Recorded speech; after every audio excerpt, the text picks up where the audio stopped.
Jonah. So indeed, it is very important, sharing, sabi nga ni Ma'am Karina, sharing the fruit of research. Of course, kaya po makikita natin yung mga different researches or results of different researches related into it. Okay, now to give us a message, may I call our very own president of the Central Pili State University of Agriculture. Let us all welcome Dr. Alberto Enapel.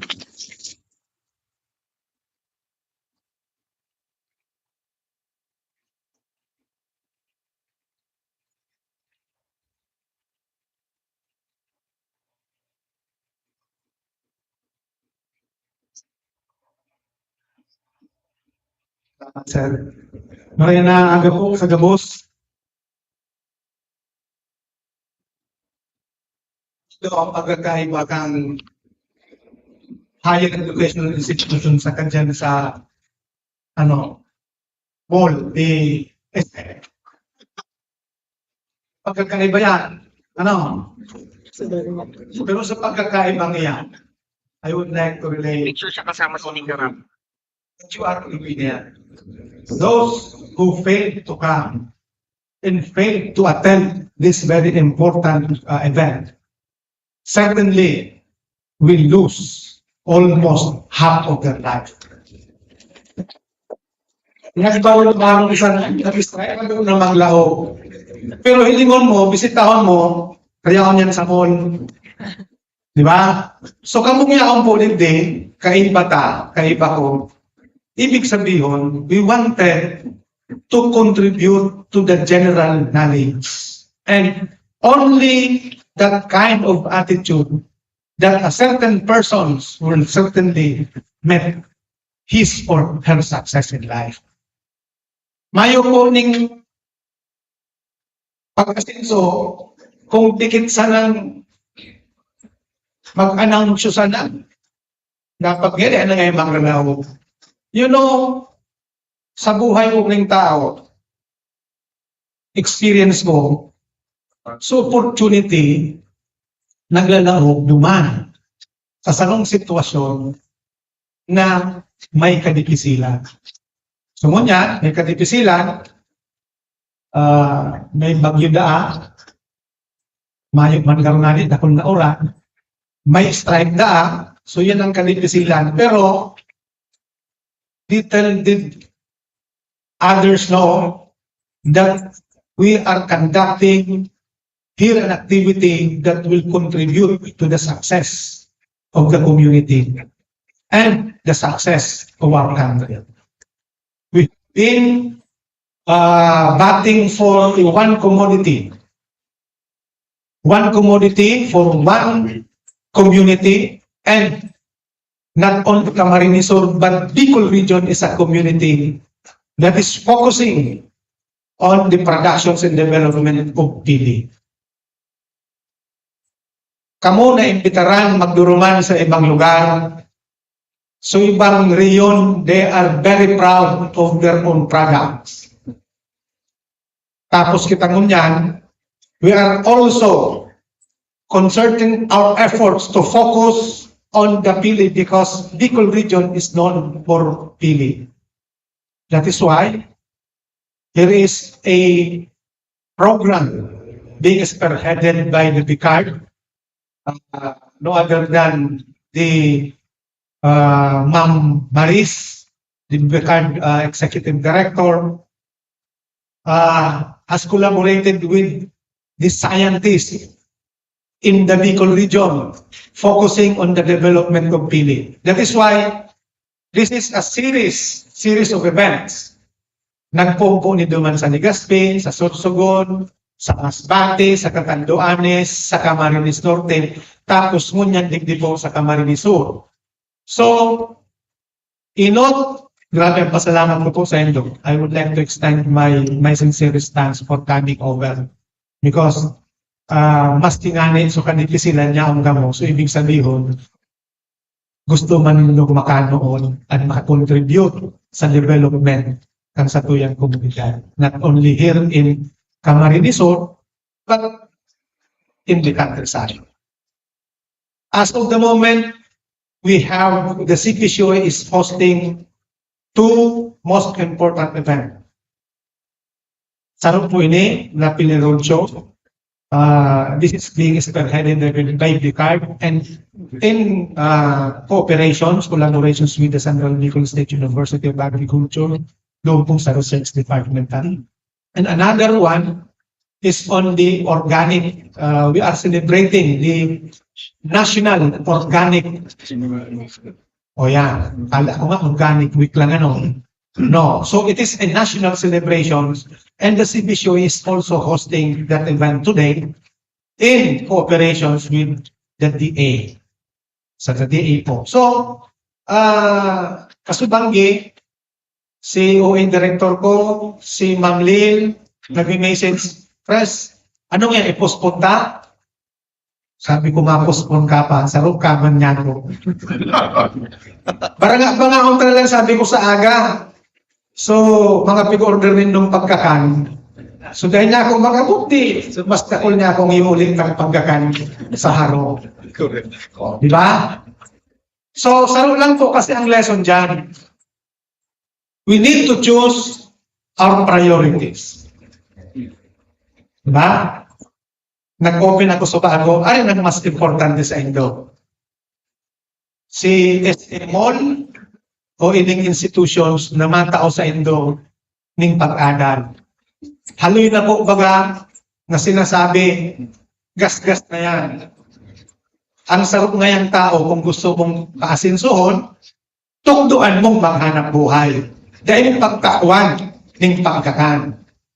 Diba? So ngunyan, so mga nasa mall, magastusin na. Ubuso din dangon yan, so advance kaya, bigyan advance ka ng mga headsi. So Christmas bonus. O, dahil pa naabot yung December, ubus na.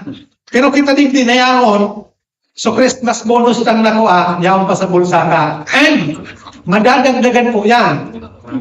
Why? Because we will learn here. We will establish our own business throughout of the research output that will be presenting by our scientists. Dahil kung mga madagdagan bonus na iba-ibang agency ka mo. So sa CBSUA, dahil kung naman kataro mo, bakit naman kaya, dahil pa, so dahil mo. So, thank you so much po for coming, Ma'am Maris and the team of the Picard. Salamat tunod sa Indo. So mga presenters po, mga present sa chat, salamat tunod. Sa Indo ka, boss. Salamat. I know we are only few, but it's good that only few men will give prosper in our community. Sa kuya, the number is immaterial. In my 5 years in this organizations, in CBSUA, I am not bothered if only few work or came to a certain activity. Mas ugmana ako na sa duwayan, pero naghihiro. Kaysa paimura, narayaon nga ni, pero sumisip sa kasubuo, mayong-mayong. So sa inyo nga, boss, thank you so much. Mabuhay po kayo. Thank you very much. Once again, our University President, Dr. Alberto Enaperi. Thank you very much, sir, for giving us hope. Mas mga madalaga. Anyway, so, trabaho lang tayo para lahat masaya. Okay, so now, let us move on to the next part of the program. Okay, but to give us all, of course, but to give us a short background about the activity for today, may I call the Pili Fiesta program, and of course the director of the Bicol Consortium for Agriculture, Aquatic, and Natural Resources Research and Development. Let us all welcome po Dr. Marisa and Estrella.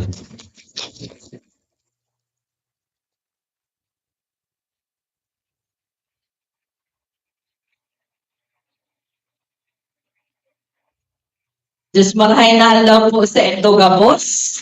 Sabi nga ni Sir, talaga pong maswerte po kamo nasa maray na kamugtakan because we'll be sharing a lot po yung mga findings mi sa Pilinizer. Ano po?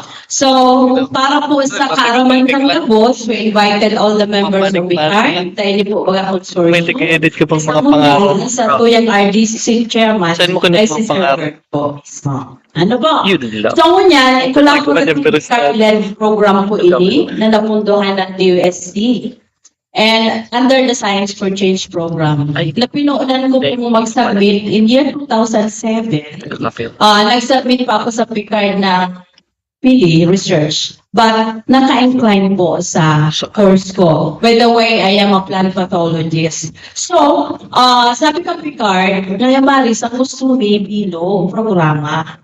Because in your region, Pili is supposedly the focus commodity in the consortium because we have to give regional flavor daw kasi pa ang consortia from Aparito yan all over the country. Region 5, Picard po yun. So the face of Picard in Region 5 is Picard.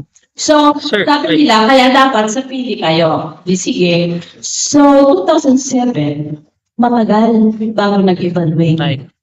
And ipastra ka, 2017, when Secretary nila Peña Malinaw na visited naman. me at Pucab Malinaw. because of my coconut somatic Nakapupos genesis na yun. technology or tissue culture program sa coconut. Oh. Sabi niya, Madalig. please mag-propose ka sa Pili, sir. Ay, madumang ka pa kaya. Matagal ako mag-propose sa Pili. Kain ang therapy. Kilala ko, Joe, Nasa bago ka. matagal yung evaluation.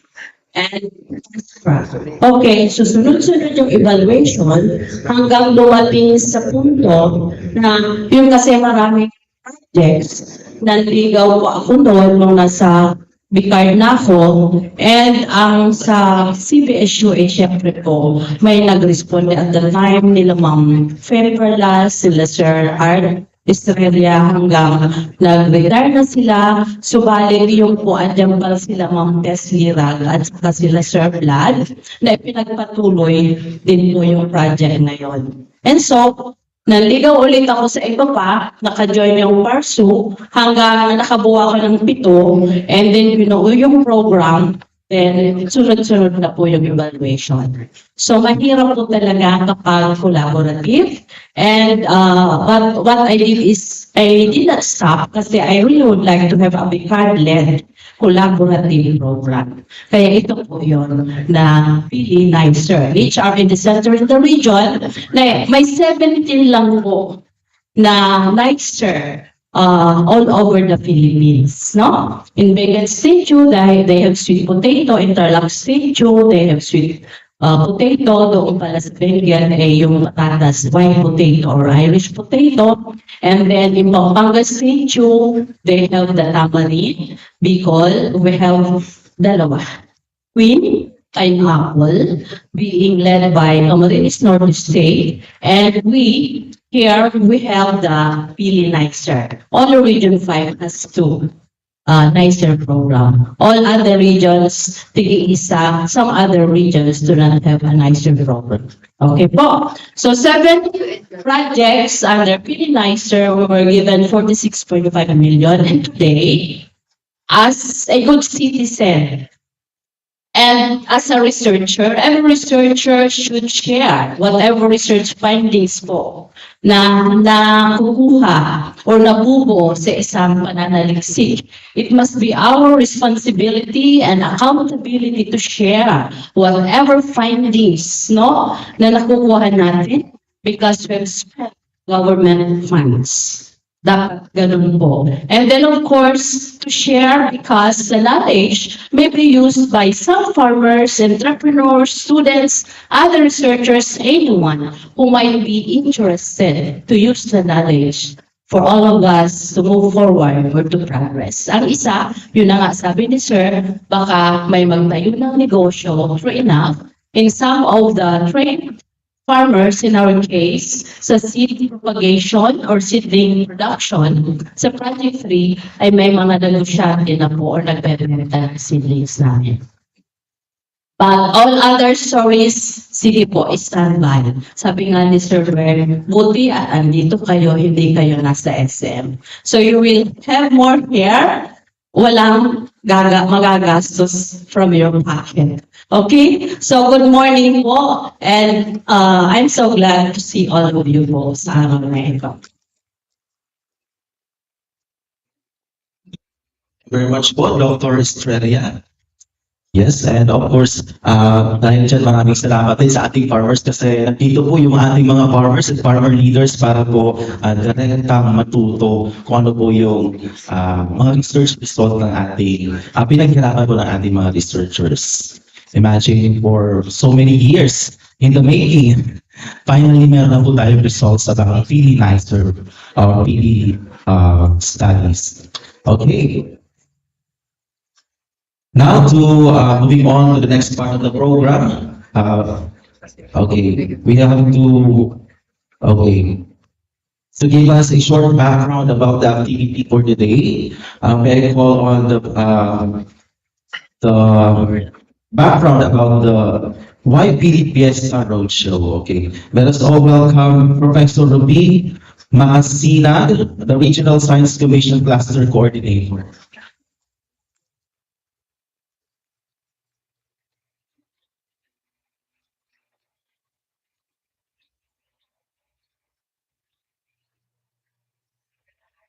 Maray na aga po sa Kuya Boss. Inot po, masalamat kay Presbert na Perry dahil po sa pag-okay na kami magdigdig. Dahil po ang responsibilidad na itinao sa Muya bilang promoters kang Pili bakong suba-suba. Buon po sa pag-propose kang ining project na ini na ang hapon Pili Fiesta. Nag-agi po inining kadakol-dakol na revision. In fact, 2 years in the making po ini. Until what was new about Pili Fiesta is that we are the only region and consortium promoting Pili in the entire Philippines. While there is Pili plantation in Samar and in Leyte, kita po ang napili kang Picard or ang ng Picard na mag-promote kang Pili Fiesta. So, as the name suggests, Pili Fiesta, nandyan naman po sa screen. Ang fiesta po is Farms and Industry Encounters in Science and Technology, through Science and Technology Agenda. Hindi po patented na event. So, every year, ma-accept to ng non-R&D proposal. So, i-review po yan. And luckily, nakuha po so Pili Fiesta na proposal ni Doc Maris, kasabay po kami, because there is significance in this event and in the project proposal. Ano po ang objeto kaini? Enot sa gubos, gusto ming ipahiling sa for the roadshow, sa gabos ng mga probinsya, so mga commercial na technologies na igwa ang sa tuyang consortium. When we talk about the consortium, we're talking about 22 members, no? Member institutions. So, bako lang po ini mga national government agencies, but the SUCs are also here.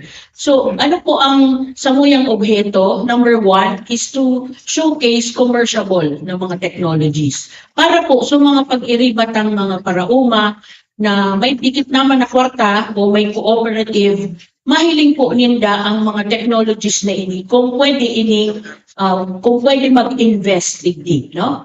Because in 2022 alone, no, 2021, nag-export po ang Pilipinas ng 50 million na tonelada ng pili. 8 out of 10 na kilos halik sa Bicol region. Dakulaon po ang prospect na piga-presentar kain sa tuya. So you can just imagine kung mano-mano ang pagtilagda. Tayo di po nga ni, bako pa ining masyadong industrialized, no? However, so mga race project po, naka-develop sinda ng mga machines na maparikas po kang sa tuyang production. So imagine the magnification that this will bring to us, no? So we're going to show that to the public for the first time, yung mga commercial products. So that's the objective, first objective, hoping that may dalawa meron man lang sanang dalawa na magpirma ng ina-approve ming term sheet. Meaning they're engaging in the investment doon sa mga machineries namin. So, yung Pili Fiesta, ang theme niya, celebrating people, propagation, production, processes, and machineries. So, duman po, mahihiling ta inigabos na mga factors na ini na mabusol kan sa tuyang pag-uswag bilang sarong rehiyon. Pangalawa po, gusto mi pong makadaupang palad o to touch base with our different stakeholders. Kaiba na po dyan sa mga paratanong, sa mga processors, uda sa investors, igwa na pong mga small pili industry na nag-uusbong na mga piga-apod nindang pili hub because there are different products derived from pili, not just your usual masapan and your glazed pili nut. So, dakulo na po ini. At saan maaraman ta po, no? And finally, to enhance, no? I-enhance yung collaboration under the science and technology agenda. Di po kita mauswag kung di kita magamit ng siyensya. Kung permitas na pong gamito ng satuyang common sense and dikit na pagkasabot sa madaling salita tuwido, medyo mababayaan po kita ang pagtarain ng Asian countries. Nakulaon po ang demand kang pili sa Europe and sa Amerika, araw po nito yan. And we want to sustain our production to be the leading producer, to be the leading exporter, because this is our chance to make it to the global market. No? Kung medyo nadidihado kita sa ibang aspeto, sa ibang commodities, hindi po ang pinakamatinditang pag-asa. Sabi nga ni Doc Maris, may aram ka mo na commodity na nagpo-command ng 1,200 ang kilo. Except for marijuana or some other bawal na commodity. Yan po ang pili. Ang 1 kilong bagas, 52. Ang pili, 1,2. Masain kita. So, dakulaon po ang pigtataong paglaon sa tuyang mga farmers. No?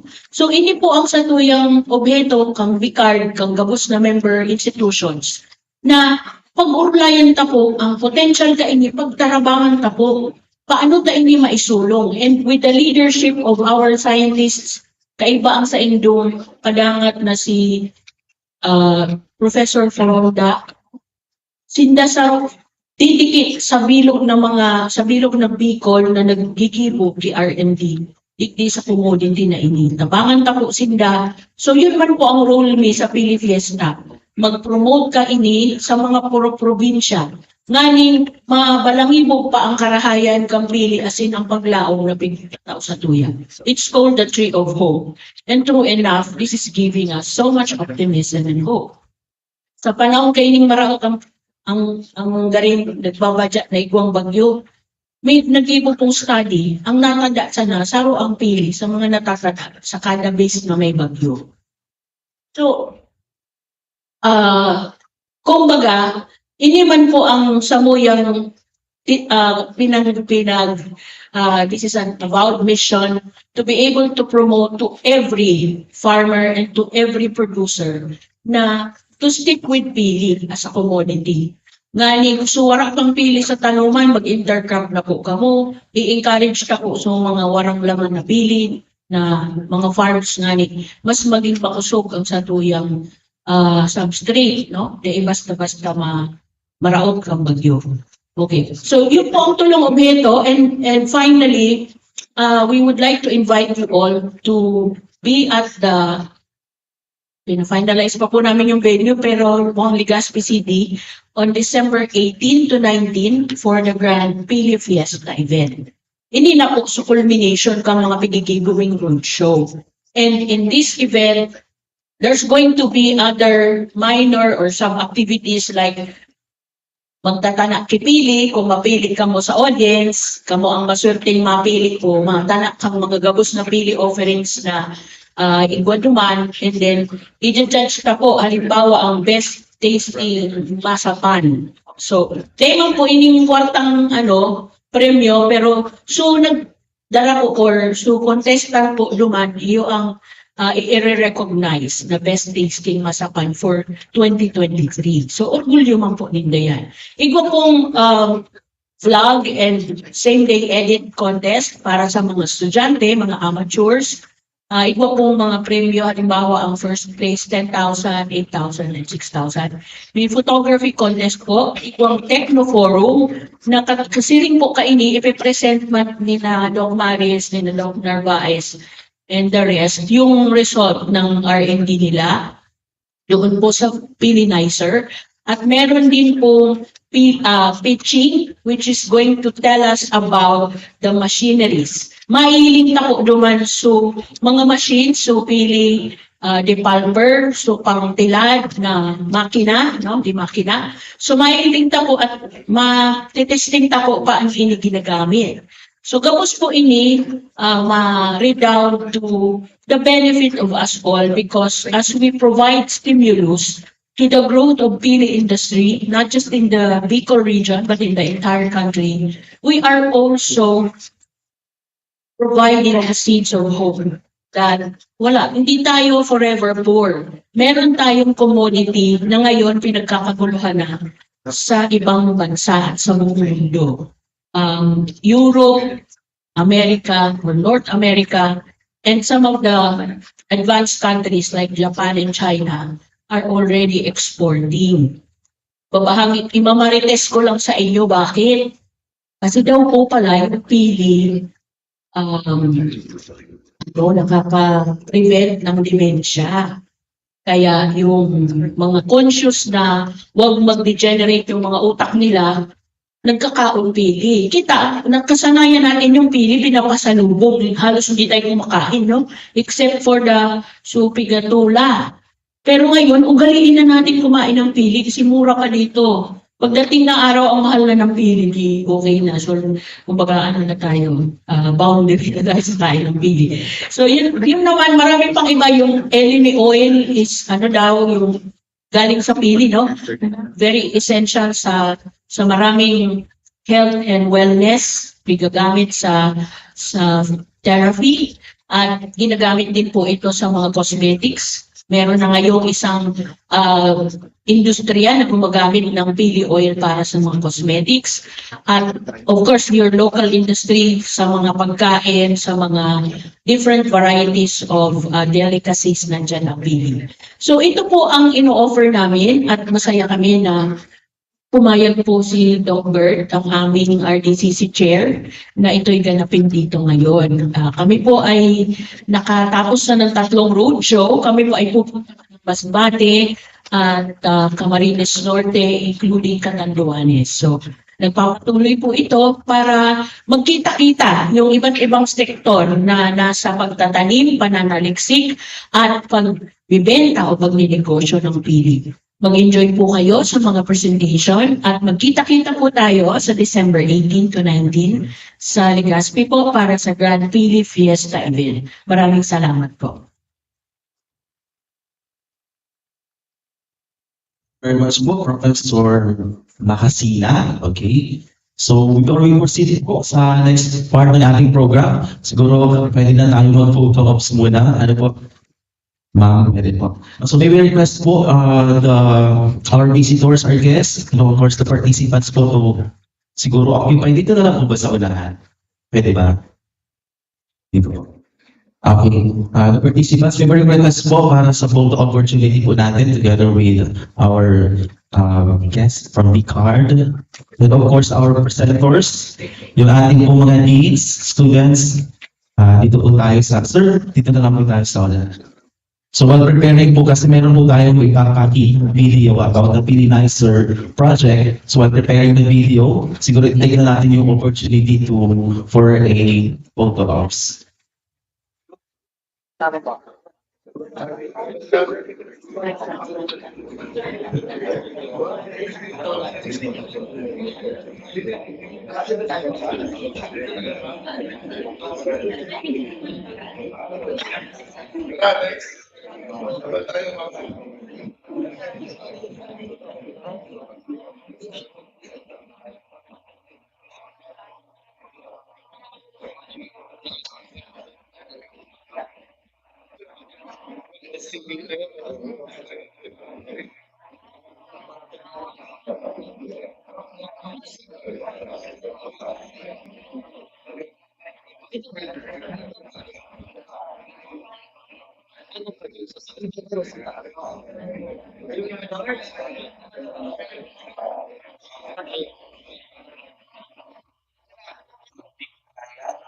Dati pa, kaunti, madami din pala tayo. Okay, yung iba po, pwede po sa taas na lang.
Sabay-sabay po tayo.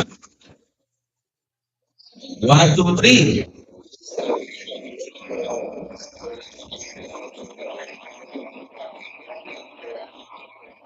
Okay, thank you very much. Ang saya-saya. Kailangan natin na mariting practice para sabay-sabay tayo.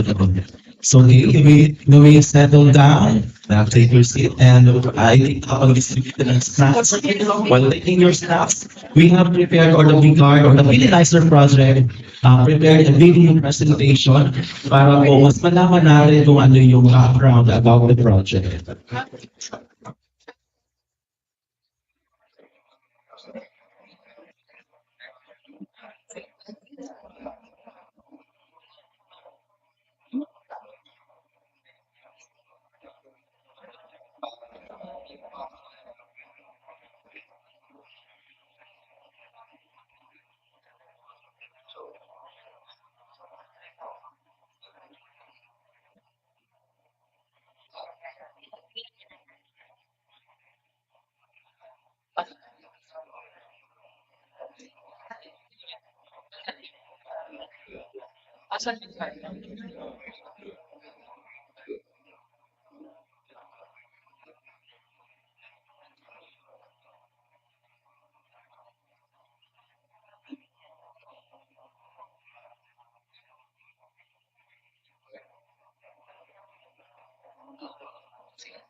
Okay, while preparing po doon sa video presentation na prepared po ng project, I would like to acknowledge po yung mga kasama natin dito once again.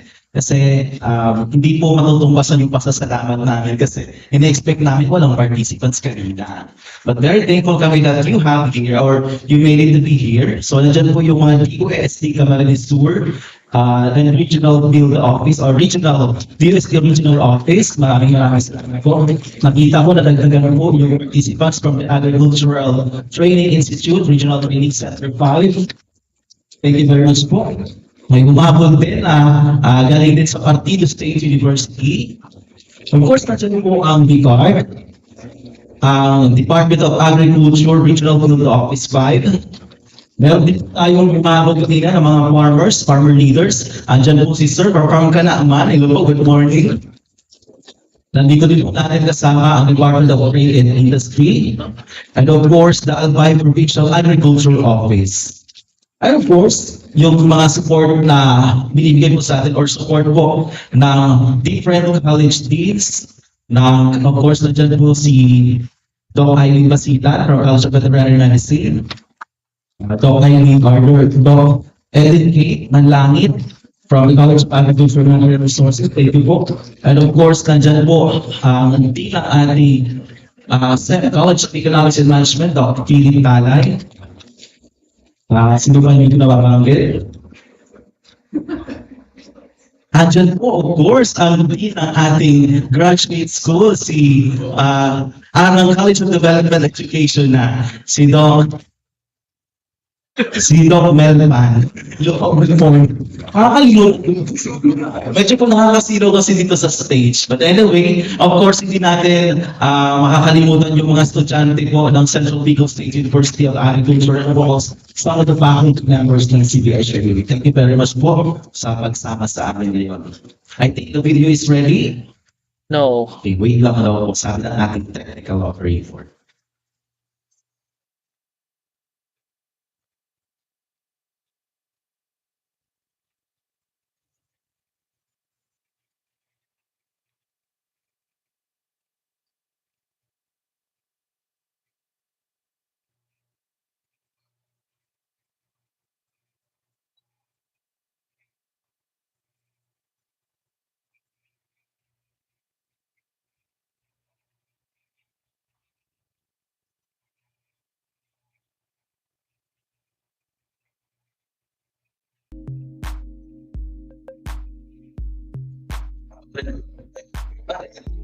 So, konting background lang po. Dito po mamaya, meron po tayong presentation po regarding po sa different project components of Pili Fiesta. And mamaya po, kung meron po kayong mga tanong during the open forum po, we will accommodate your questions regarding po sa studies or sa results po ng mga research. Siguro pagkatapos po, right away, pagkatapos po lahat ng presenters, doon po tayo mag-accommodate ng mga questions. And even questions po, pwede nyo i-question or pwede natin isabihin or i-ask po sa ating mga researchers. Kunin po natin yung pagkakataon kasi sila po yung mga eksperto na kumanda or nag-gumawa ng research or nag-undergo ng research. Imagine since 2007, as I've heard from Dr. Estrella, malaki po maraming taon yung ginugol para makompleto po yung Pili Fiesta project. And I think the video is ready. Sige po.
University, Economic Computer course, and I am the transfer coordinator of Economic. I am the project leader of Pili Fiesta Partners 3 and 6. Pili Fiesta Project 3 works on the advancement of Pili propagation and distribution system. The project aims to train 50 Pili propagators in each of the 6 provinces in the legal region. On the other hand, the Pili Fiesta Project 6 investigates the response of Pili siblings and food-bearing deliveries to microbiome and microplastic diet for the customers. I am Dr. Ronel Paulet of Berlin State University. I am the project leader of Pili Nicer's Project 4, the title of which is Comprehensive Pili Information System Utilizing Web 2.0 Technologies, a roadmap to knowledge management build-up.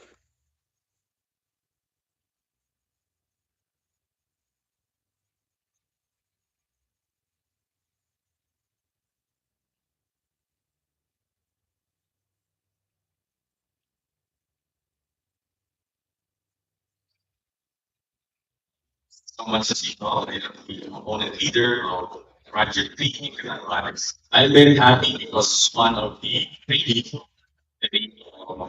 Mario Ascension, has already established his team nursery para may hawak ka. I'm very happy to be involved in this project because this is very timely and one is seeing only a few things for them and understanding because it is how I use Bobby's China. So with this project, now extend and add more abilities.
That's the video presentation from the Pili Nicer project prepared by the Pili Nicer project team right now po. Okay. So, yan po yung mga researches na magpe-present po mamaya or siguro sunod na po natin sa program kasi it's about anong oras na lampas ng 10 eh. Okay, so moving on sa ating next program, the presentation of our Pili Nicer projects. Okay, let us start with the Pili Nicer one, entitled the Pili Genetics Resources. Of course, to be presented by the project leader. Let us welcome Professor Judith Chavez. Please.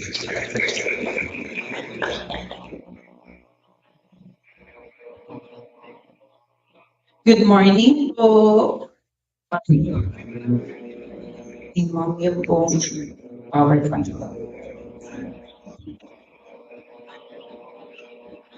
Yung GR Chavez po, no? Okay.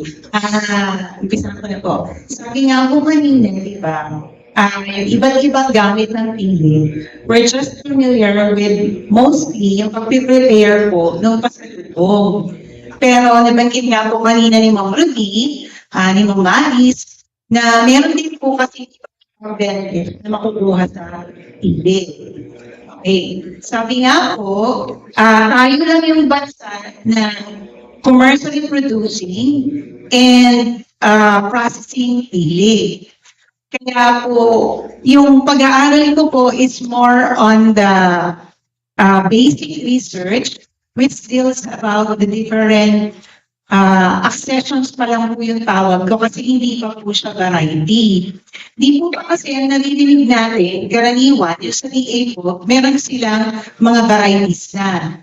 Yun po kasi po ngayon, nire-register nga po under the Department of Agriculture. Yung po pinag-aaral ko dahil, yung mga hindi pa po naka-register na variety.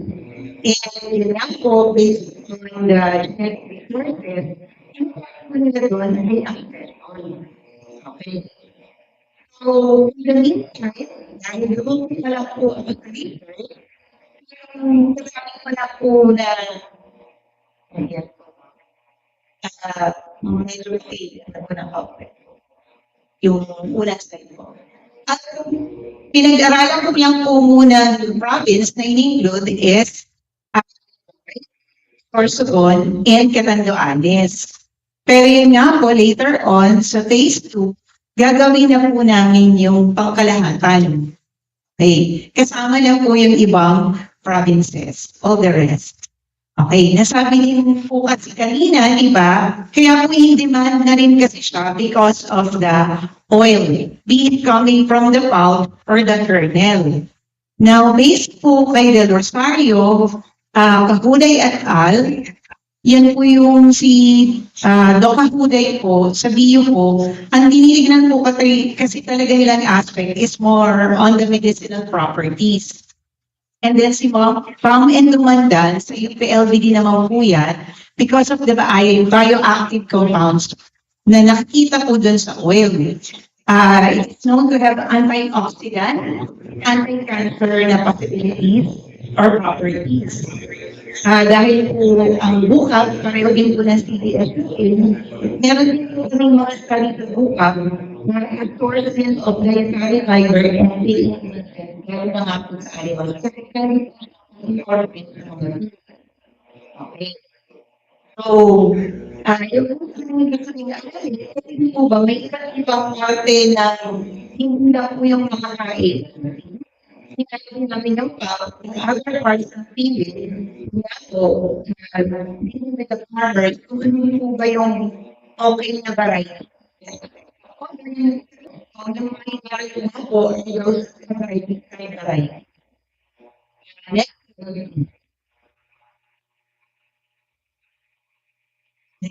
Okay. Ito po, hindi na nga siya updated kasi 2023 na po siya. Ito po, so far nakuha ako ng 2019, sabi nga po kanina, hindi lang po tayo ngayong Bicol, meron na rin po kasi talaga sa Samar. Yung sa Quezon po kasi at least, more on sila dun sa saging na park or LD, yung pinagkukunan po ng Manila LD. Pero yung sa pagkain po, sa animal feeds, yun po yung karamitan na ginagamit namin dito sa Bicol and yun nga po sa Northern Samar. Way back 2019, kung makikita niyo po, when it comes to the yield and the production, medyo humahabol na po yung farming sa Samar. So, kaya nga po itong aking project, parang ini-encourage ko po talaga kasi na yung ating genetikong yaman sa pili, hindi lang po malaman yung iba't ibang gamit, utilization, but as well as makita natin yung potential niya and then yung conservation later on. Kasi lalo na po, di ba, kung gagawin natin siya i-commercialize, dapat din talaga gawin natin siyang sustainable. Yes, sir. So sabi ko nga kanina, sa DA po, meron silang 7 na varieties. Ayan po yung mga pangalan nila. Actually, yung Mayon 2 nga po nila, na-topple down daw po ng bagyo way back 2016. Kaya ito na lang pong 7. So sabi ko nga po, ito yung mga registered na varieties. Kagaya po ng palay, alam natin na meron kasi, di ba, mas kumbaga, mas grabe yung importance kapag siya po ay nare-register. Pero sabi ko nga po, karamihan ng ating varieties ay unknown pa, uncharacterized, at hindi pa po nare-register. Oh. Para po kasing, ano po dito, ay yun nga po, kung makakakita tayo ng variety within the province natin, yun ang province natin, hindi po pag-biyak-biyak para bukuha halimbawa ng kalinga, na galing na tingnan, yes. At saka, hindi po, alam na, kung yung variety yun, yung sa lokale, mas maraming po talaga, wala talaga. Pero yung ano man,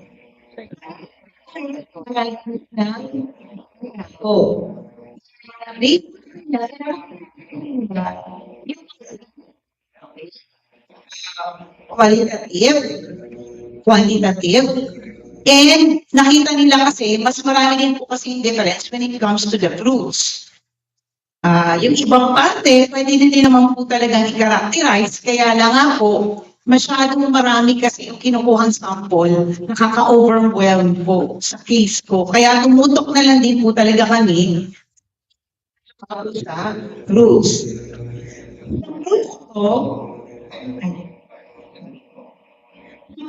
Nag-focus kami sa fresh fruit. Inalisan na po siya ng pulp, kaya po yung nut. Yung nut po, pag sinasabi natin yung nut ka, mayroon pa po siyang shell. Nakapaloob nga po yung tinatawag natin kernel or the seed.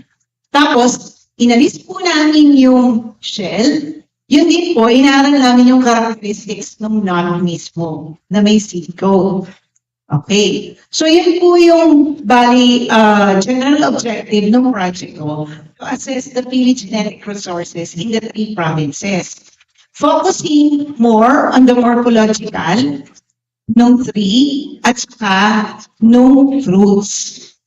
And then, meron din po kaming genetic na or molecular characterization na actually po hanggang ngayon din ongoing, kaya makikita ninyo, although institutional lang po na funding, makikita ninyo, yung highlights po hindi discuss ko sa inyo ngayon is more first on the morphological.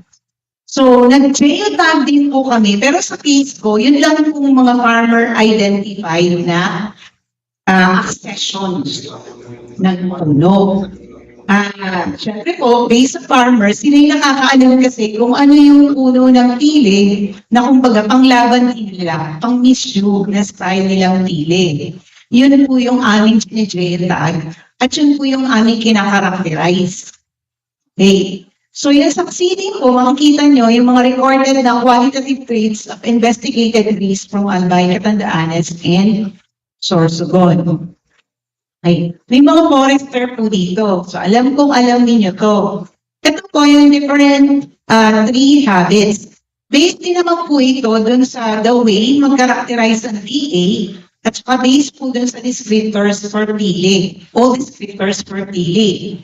Okay. Sabi po ng mga forester, hindi kasi ako forester, kaya i-quote ko po. Sa tree habit, pag daw nga po kasi erect, yan po nakikita natin yung angulo nung project na. Okay. Pag intermediate, medyo malaki na po yung angle, at pag spreading nga po ay nasa 360 degrees. Okay. Comparing yan po na sampling namin ng trees from Albay, Catanduanes, and Sorsogon, karamihan nga po, dun sa tatlo, makikita that they are exhibiting the intermediate tree habit. Oh. Kasi later on nga po kasi ito, although napaka-basic, pwede po kasi gamitin din or i-relate when it comes to the yield. Okay. When it comes naman po to the canopy shape, okay, pag ellipsoid po kasi,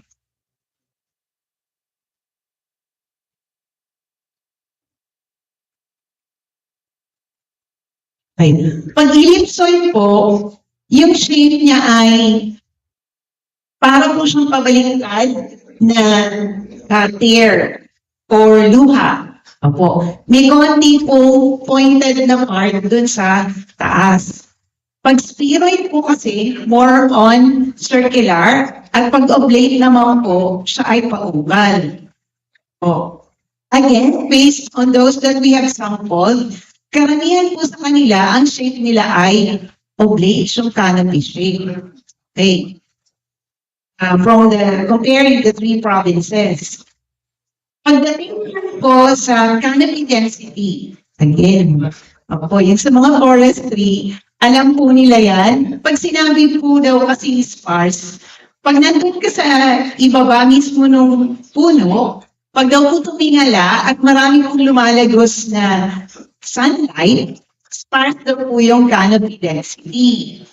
Pag naman po intermediate, pag tumingala, may konti pa rin daw pong nakakalagos na light, at kapag dense, halos wala na nga po.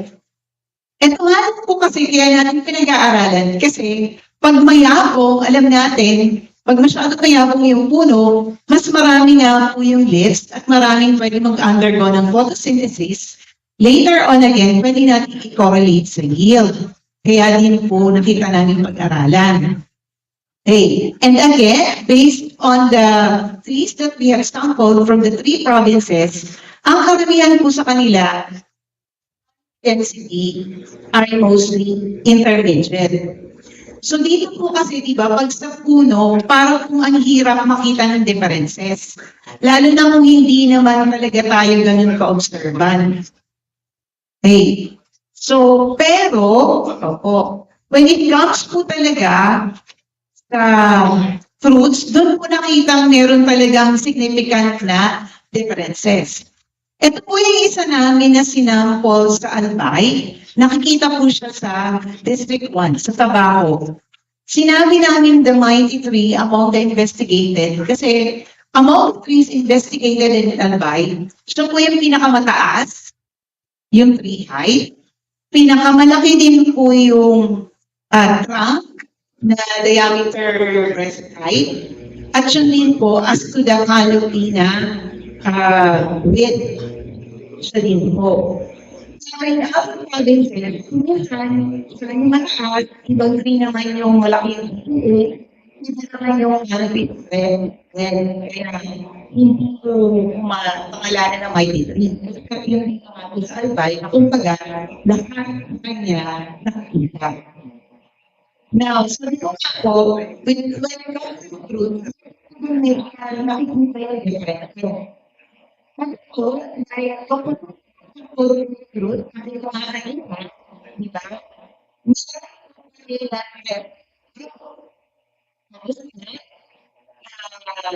Yan po yung kabuukan. Kapag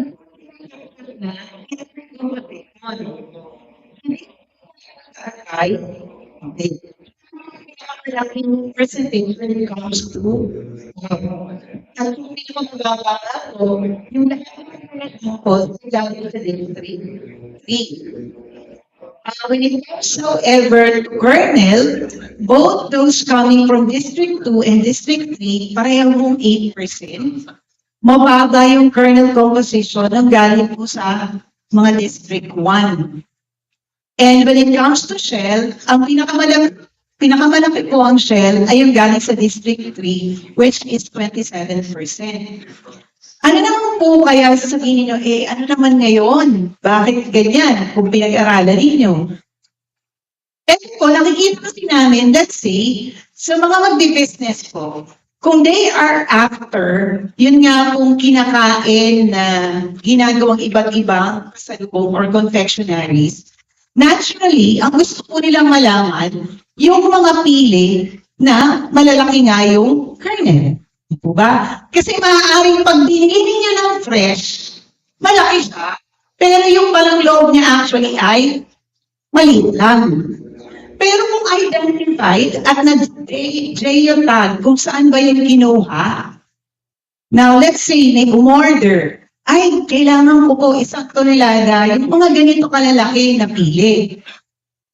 Ngayon, dahil na-jailtag siya, nailagay po dun sa mamaya po, i-discuss ng taga-parsu sa database, na yung mga pili pala na ganito kalalaki, ngayon makapul. Kasi nandun sa database, ay, kukuha lang pala ako dyan galing sa District 3 ng Albay o kaya sa District 2. Kasi malalaki talaga yung kernels. Kaya po ganun dito, at least po nalalaman. Eh kung yun naman kasing iba, ang business po nila, ayun nga, sabi ko, pagkuha ng oil.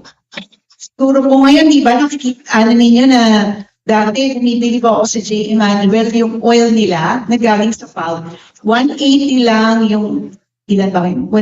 150 ml yata. Ngayon tumaas na, 200 na, kasi nga nila na grabe yung uses. Okay po talaga siyang pag-moisturize. Okay. So kung ako, after naman ako, pagkuha ng oil sa pulp, based from here, bibili ako ng pili doon galing sa District 1 ng Albay. Kasi alam ko, doon mas marami akong pulp na makukuha. Kasi nga, after ako sa oil ng pulp. Now, yun naman nga kung gusto halimbawa mag-venture into yung accessories. Di po ba ang ginagamit ay yung shell? So, dito rin po, pwede nilang sabihin, punta pala ako sa District 3 ng Albay. Ako makakakuha ng farmers na mas marami akong makukuhang percentage ng shell kasi nga gagawin ko siyang accessories. Although sabi ko nga, ito po mga to na sinampo namin ay unregistered pa as of now. Kaya nga po, based lang po muna tayo dun sa morphological. Okay, ito po yung conclusion namin muna ng sa Albay. Inaano pa rin po yun sa Catanduanes, train sa Sorsogon. Lalo na yung sa Catanduanes po. Kailangan ko pang mag-sampling po ng mas marami kasi hindi pa po na nakasampling ng marami para magawa ko rin po yung percentage composition. Kasi nga po, naabutan kami ng pandemic. Po. So ito po yung medyo confident akong masasabi ko may isi-share when it comes to the composition po sa Albay, nagre-range po ng 65 to 70% yung pulp composition, 23 to 27% when it comes to the shell composition, and 7 to 8% ng seed with gold or kernel composition. Yan po kasi yung picture na yan po yung cross-section kapag nagsasample po kami ng fresh. Sasabihin niyo, bakit kaya sila madam inabot ng 3 taon, ganyan lang pala yung pinag-aralan. Kasi po, ang kinukuha po per sample, kada puno or kada variety, sasabihin natin, ay hindi po mangilan-ngilan lang, 30, 50. So, actually po, sa loob ng 3 taon, hindi nga po less than, kasi po may time din syempre doon na may procurement pa kaming ginawa, thousands na po yung sinusukat at minimeasure ng aking mga RA. Lalo na po kasi kapag fresh, syempre po, hindi kailangan siyang palagi pong parang hinahabol kami ng oras dahil syempre, pag nag-wilt na siya, iba na yun pag mineasure nyo. So, nang mineasure po, especially yung fresh, pinipicturean po muna siya, tapos po, ginamitan ng Photoshop. Actually, yung pagpaprocess po ng pinicture, para masukat, yun po yung medyo matagal. Later on po, mag-share din naman yung taga-parsu. Parang meron din po sila na-invento na kung paano mang magsusukat na gagamitan na po din siya ng iba na nga pong way, hindi na yung mano-mano.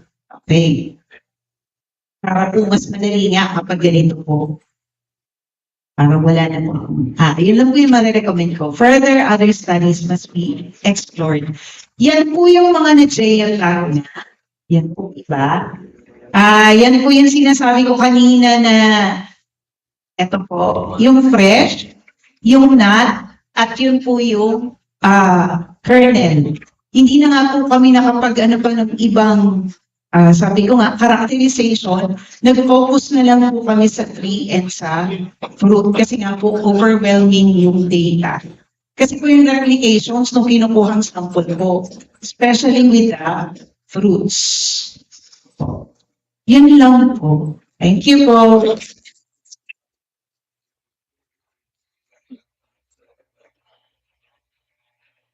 Thank you very much po. Okay, thank you very much po, Prof. Chavez, for your presentation. Okay, let us move on to the next presenter under the Pili Nicer tool entitled the Geomapping of Pili Farms. Let us welcome the project leader, Professor Vladimir Arforon.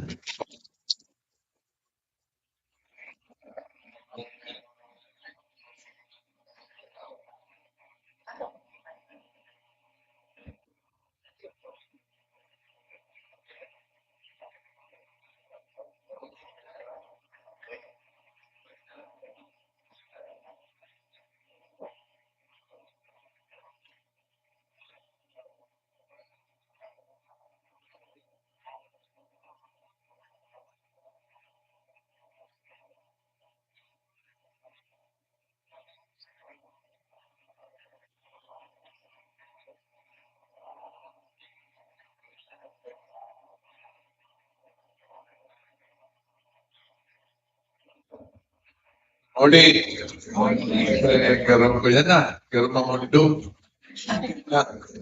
Sa bago, kanina po may lumapit sa akin. 3 na sila. Siyempre, masyado malamig ang lugar.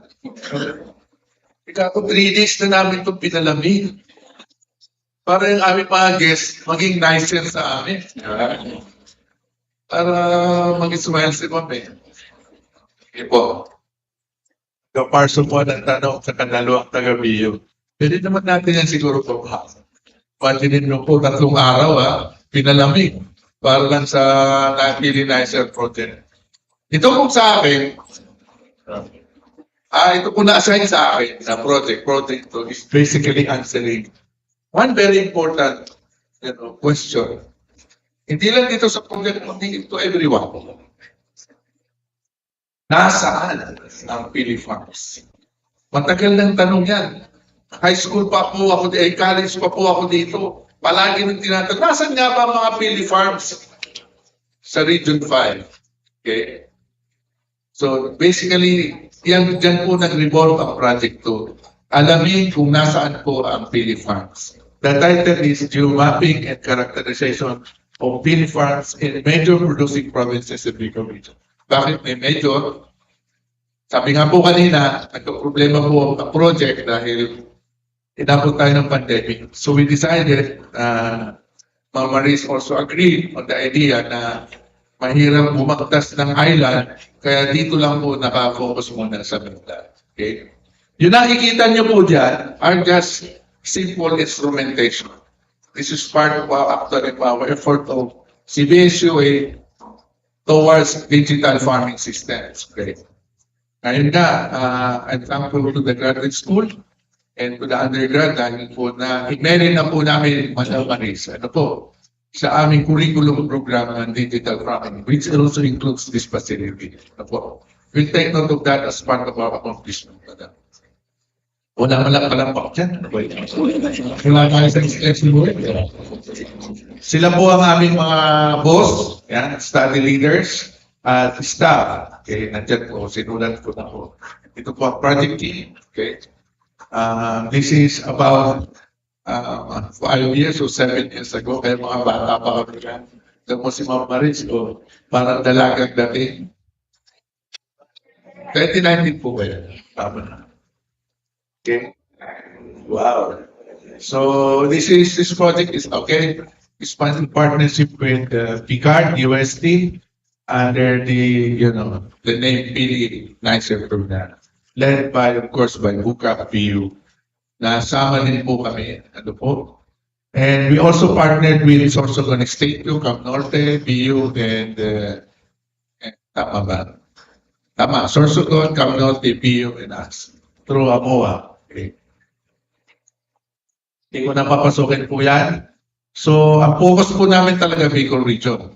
Kaso because of the restrictions, na-focus lang po kami doon 4 out of 6 provinces.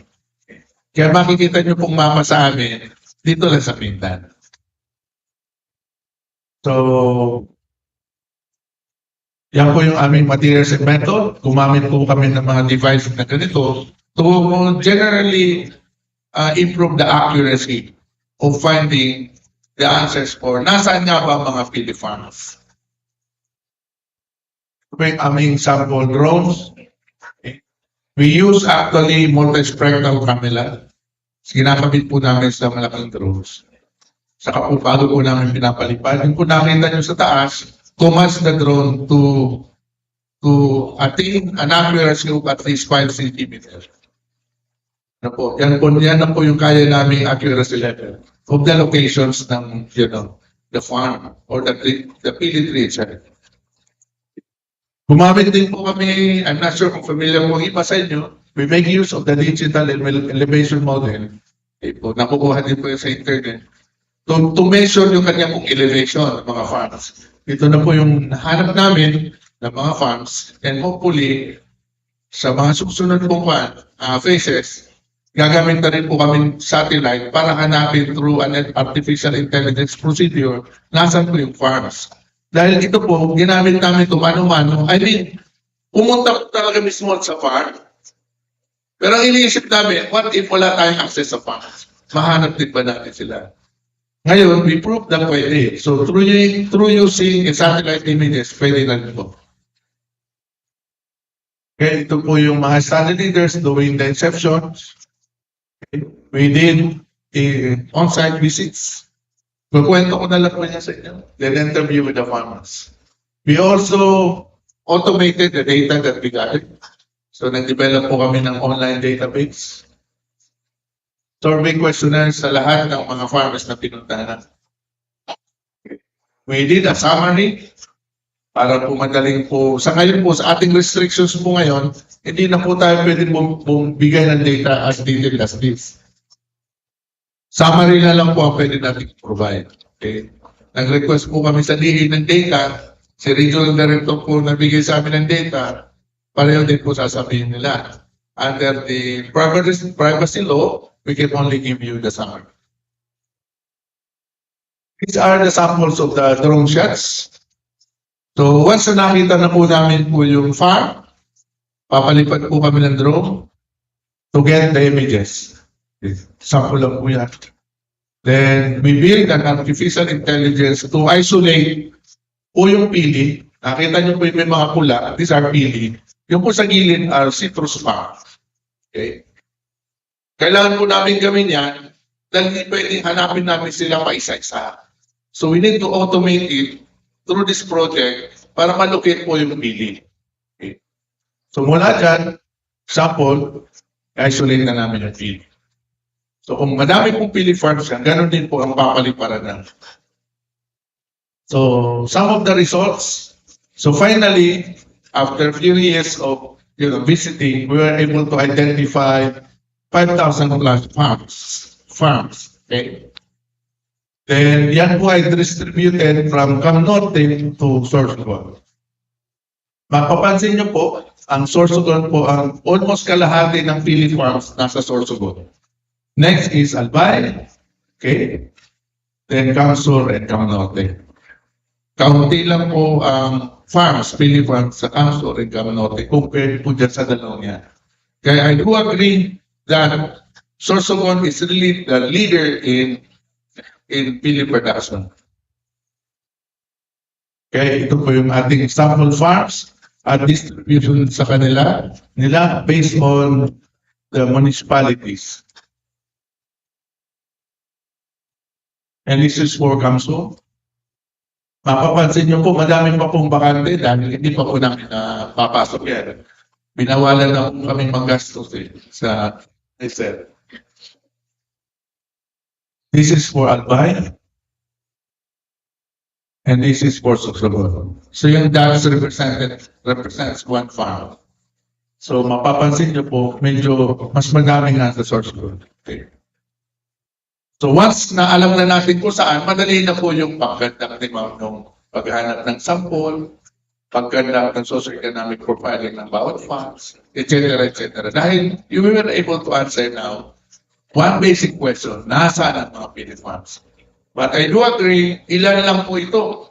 napakadami pang hindi natin inabot because of our limitations. So the next phase, tininisip namin is to deal with our local government units. Ituro nila nasaan para mas lalo itong database maging robust. Okay, dumami pa siya. So tingin namin madami pa pong nagkalat na funds. Okay. And ito po yung ating regional map. Wala pa po yung dalawa. Yung Catanduanes and Masbate. I do hope na karoon tayo ng enough funding para magawa namin ang CBSUA yung dalawang isla para makumpleto na po siya.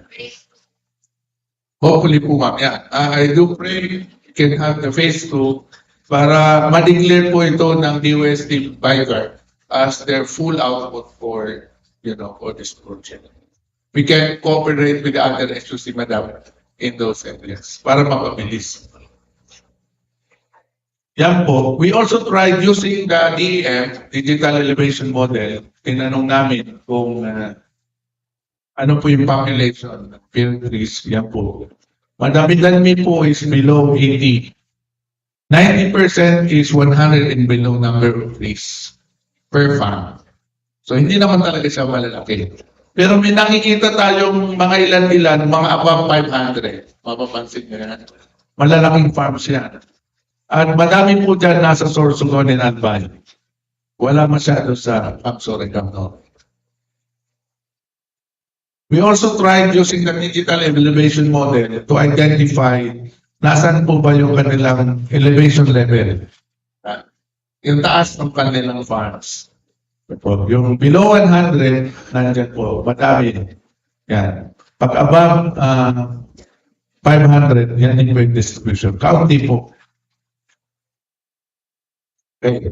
Mapapansin natin sa gilid, yung Alice elevation location ng source of all, nasa umaabot ng 711 meters above sea level. Mataas.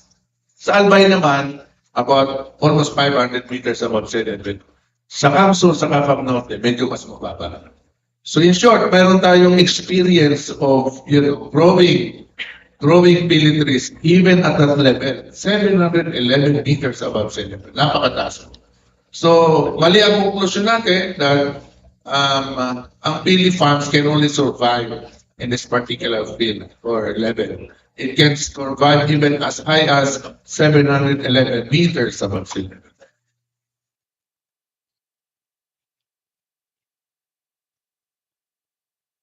Okay, in terms of soil pH po, yan, it can survive at about 60% above sa range ng 5 pH. Alam niyo yan, estudyante, 5 pH is intensely acidic na.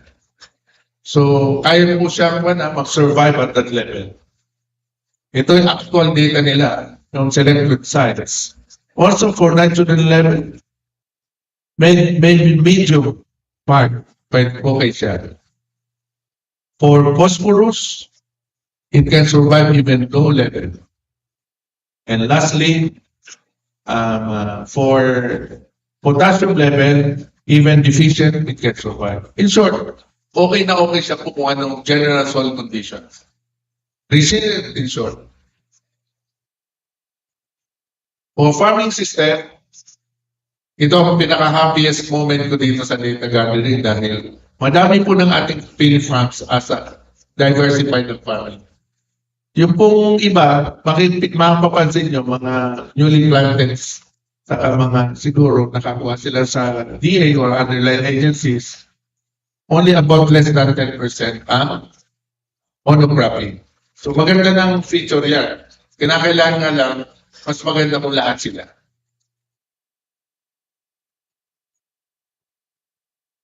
Okay. These are just some of the associated graphs.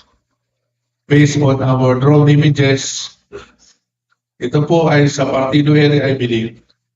Combination po ng coconut, banana, lemon, coffee, cacao, and other diverse fruit trees. Sometimes they're also planted together with pineapple, ginger, and coffee. Okay. So yan na po yung ating summary. The pili trees are grown naturally and cultivated. Parang yung dalawa po yan. Napansin po namin sa Sorsogon, ang kanilang pili trees are naturally grown compared po dito sa Camsol, sa Camp Norte. Mga grafted normally sa atin. Meron naman tayo a little of naturally growing, pero kakaunti na lang compared sa kanila. Talagang napakadami. Then, they are maintained by farmers together with other crops. And so far at this point in time, we documented 5,000 plus farms. And the most highest is 711 meters above sea level. Tapos yung range ng mga farms is from 63 to 329 meters above sea level. Soil samples are generally resilient, diverse ang kanilang exposure in terms of kaya nila mag-survive, kaya mahina lang ang types of soils. So therefore, it shows that existing pili trees generally thrive in any diverse range of soils. Dadaanan ko lang po ito, pabilis. We did an online seminar. Ito po nagturo sa amin nung paggamit po ng technology ng artificial intelligence. Ang ating po, UST Manila. Okay. Nakatin po kami on vegetational and tree mapping using satellite images. We also did a brochure. Dalawalan po namin, gawin ito part ng extension program for free. Kung wala pang mapa, pwede po namin i-map. So, tatawagin po namin ito mga as geomapping services for Pili. Brochure. So, we also did sa presentation in Turkey. Dalawa po yan, kay Ma'am Tess at sa akin. Recently, na-awarded din po ang paper po ni Ma'am Tess ng BU. At palagpakan natin sa Ma'am Tess. This was posted as a publication. May isa pa po, hindi ko pa po nakuha yung materials. Ipipresent pa lang po sa isang schools sa South, under USEPMA, University of Southeastern Philippines. Natanggap na po yung paper, so hinintay na yung publication. From Sorsogon na lang. Yung ating partner doon, ng kanang research, sinabit nila for publication and it was already accepted. Led by Ma'am Christie, I think. Ito na po yung mga maps natin where we hope to publish it and do a copyright under this project. Okay. Moving forward na lang po ito. Sabi ano po ang palak namin gawin? We continue to document the farms. Tumiyalang po kayo. You tell me. You tell us para po hanapin po namin yung farms. We will continuously produce the IEC materials under phase 2 and do the campaign via radio and TV. Then we hopefully conduct the remaining 2 islands, madam. Okay. And continue the building of artificial intelligence for Pili canopy. Yung po sinasabi ni Ma'am kanina, di ba? Yung kanyang mga shape, lalagay namin ito as part of the artificial intelligence knowledge pack. Para pag pinicturean po ninyo ng cellphone, alam mo na, pili nga ba yan at anong type of variety po yan. Approximately.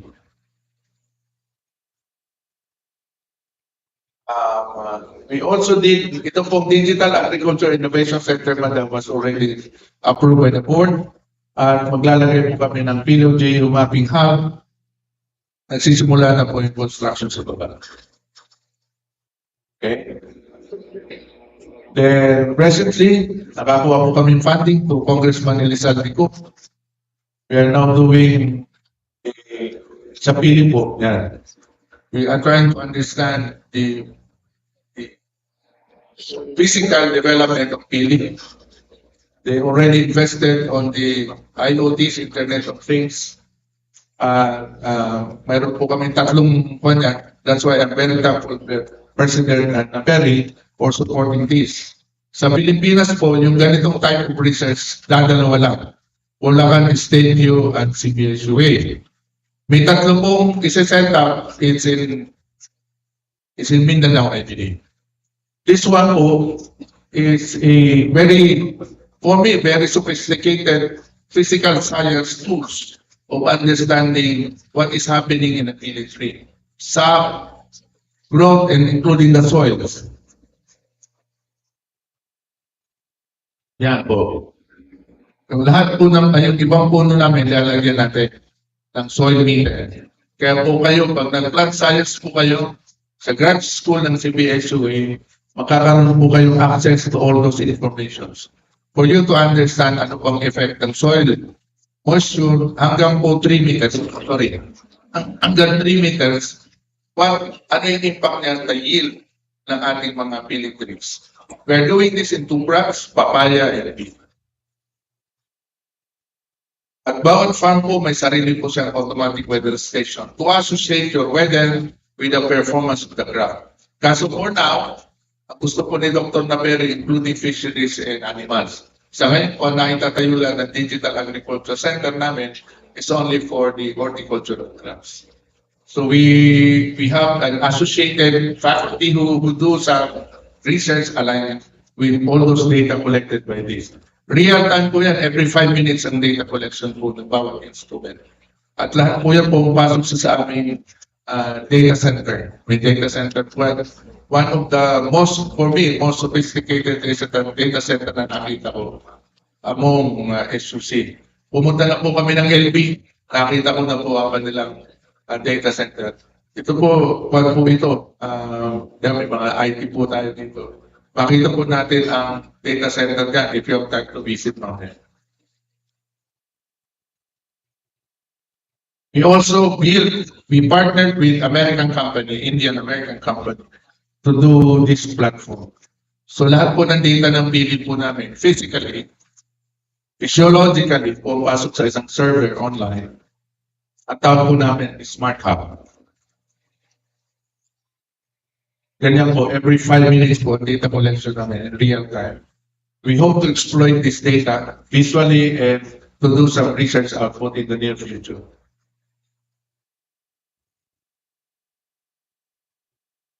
Ito po yung sinabi ko po kanina, that I'm happy to inform our project leader, Ma'am Maris, that we were able to integrate to the curriculum the concept of digital agriculture starting with Pili para ma-upgrade po yung aming plant science facility. Yun lang po. Thank you very much for the rest. For the parenting po naman. Thank you very much, Professor Vlad Oranda. Now, alam na natin kung how resilient din yung Pili in terms of surviving in different soil conditions. And of course, for sharing, sabi niya ni Sir Vlad, share na daw, or i-share niya, willing siyang i-share all the data that he gathered to all the students para mas ma-improve pa yung studies regarding sa Pili. Okay, moving on, let us move to the next project component to present to us the result of the Pili 3 and the Pili 6, the Pili 3 the Pili program or the Pili propagation and distribution, and the Pili 6, the bioinoculation of Pili. Let us all welcome its project leader, Dr. Lester and Narvaez.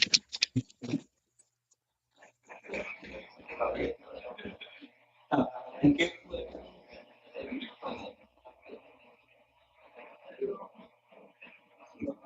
So, good morning. So, I will be presenting the results of Pili Nicer Project 3 and Pili Nicer Project 6.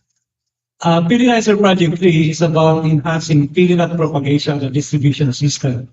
Yours truly is the project leader. I'm Lester Narvaez. And kasama ko po dito si Dr. Arlene Alegre ng Camarines Norte State College. Si Mr. Ronaldo Coprada ng Department of Agriculture Regional Field Office 5, Engineer Joman Susito of Catanduanes State University, Miss Mary Ann Caro of Sorsogon State University, Dr. Jan Urania of the Western Scott Masbate, Professor Carlos Cortez of Bicol University, and our research assistant, Mr. Philip Mijales, of Albay. Okay. Now, ito po na Pili Nicer Project din, may pagka-extension po siya. May mga kinandak po kaming mga trainings para sa ating mga beneficiaries na nasa pili industry. Pero po ito ay hindi pa po actually tapos. Natapos na yung funding from the Department of Science and Technology.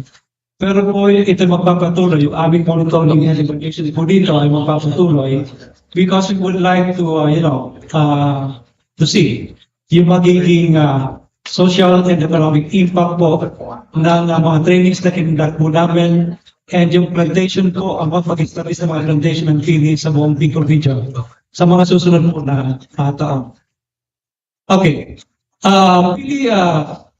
Pili Nicer Project 3 has two components. Yung una pong component niyan ay yung training sa mga plant propagators. So, nag-train po kami ng mga pili propagators sa buong Bicol region. Ang purpose po nito ay para po magkaroon ng mga available na planting materials sa bawat probinsya ng Bicol region. Actually po, nabuo po namin ito na konsepto ng project na ito dahil nakinig po kami sa mga nasa pili industry. There was a time, before nagkagawa po kami ng proposal, ako po ay palagi nung sinasama ni Mama Maris Estrella sa mga meetings ng Pili, yung Pili, Industry League, na inorganize po dito sa atin sa Bicol region. Ang isa pong kinakailangan ng Pili industry ay yung sapat na supply ng raw materials para sa ginagawa nilang pagproseso ng pili. So, kailangan po magpatanim po tayo ng mas maraming pang pili sa buong Bicol region para po madagdagan yung source po ng kanilang raw materials. And of course, dahil kailangan magdagdag ng mga plantation ng pili, kinakailangan din na magkaroon ng mga nursery. And so we capacitated those individuals na interested po na magkaroon ng nursery saan man po dito sa Bicol region para po mayroon po mga source ng planting materials. Okay, makikita po dito ninyo yung mga trainings po na kinandak po namin. Ito po ay sa Albay noong 2020, July 30 to 31. We trained the 15 participants. Tatlo po sila ay mayroon ngayong existing nursery na pili. Okay, so makikita po ninyo, 2020 po yan, nasa kasagsagan po tayo ng pandemic noon. Kaya yung mga participants, pati yung speakers ay mga nakamask pa, no? Pero nagawa po natin na magkakapagkandal ng face-to-face training po noon. Okay, at may hands-on po yan. And then, ito naman po ay sa Albay po rin, mayroon po kaming limang train. Special training po ito para sa lima ng mga participants na mga workers po sila ng isang nursery po doon sa Albay. And then, ito naman po, nagpahabol po tayo ng another training kasi may mga request po na magkaroon din po sila ng training sa plant propagation, sa pili propagation. So, noong July 21, 2023, this year po, nag-training ulit po kami ng 22 participants. Ang anim po sila sa kanila ngayon ay mayroong existing na nursery. And then, ito naman po sa Camarines Sur, noong 2020, we trained 15 participants. We trained 15 lang yan, plant propagators. Ngayon po mayroon po sa kanilang pito na mayroong nursery. And then ito naman po sa Camarines Sur, last 2021, 15 po yung aming train dito. At sa ngayon mayroon po sa kanilang isa na mayroong nursery. Okay, sa Catanduanes naman po, also in 2020, we also trained 15 plant propagators. At sa ngayon po ay mayroon po doon isang mayroong nursery. The same sa Masbate, 15 din po yung aming train. And apat po sa ngayon ang mayroong nursery po doon sa Masbate. Okay, sa Sorsogon naman po, we also conducted a training in 2021. 20 po yung naging participants dito. At sa ngayon, dalawa yung mayroong nursery. Okay, now, aside from training plant propagators, we also established pili plantations in the 6 provinces of the Bicol region. Na kapag nagkaroon po tayo ng 102 hectares na napataniman ng pili sa buong Bicol region. Okay?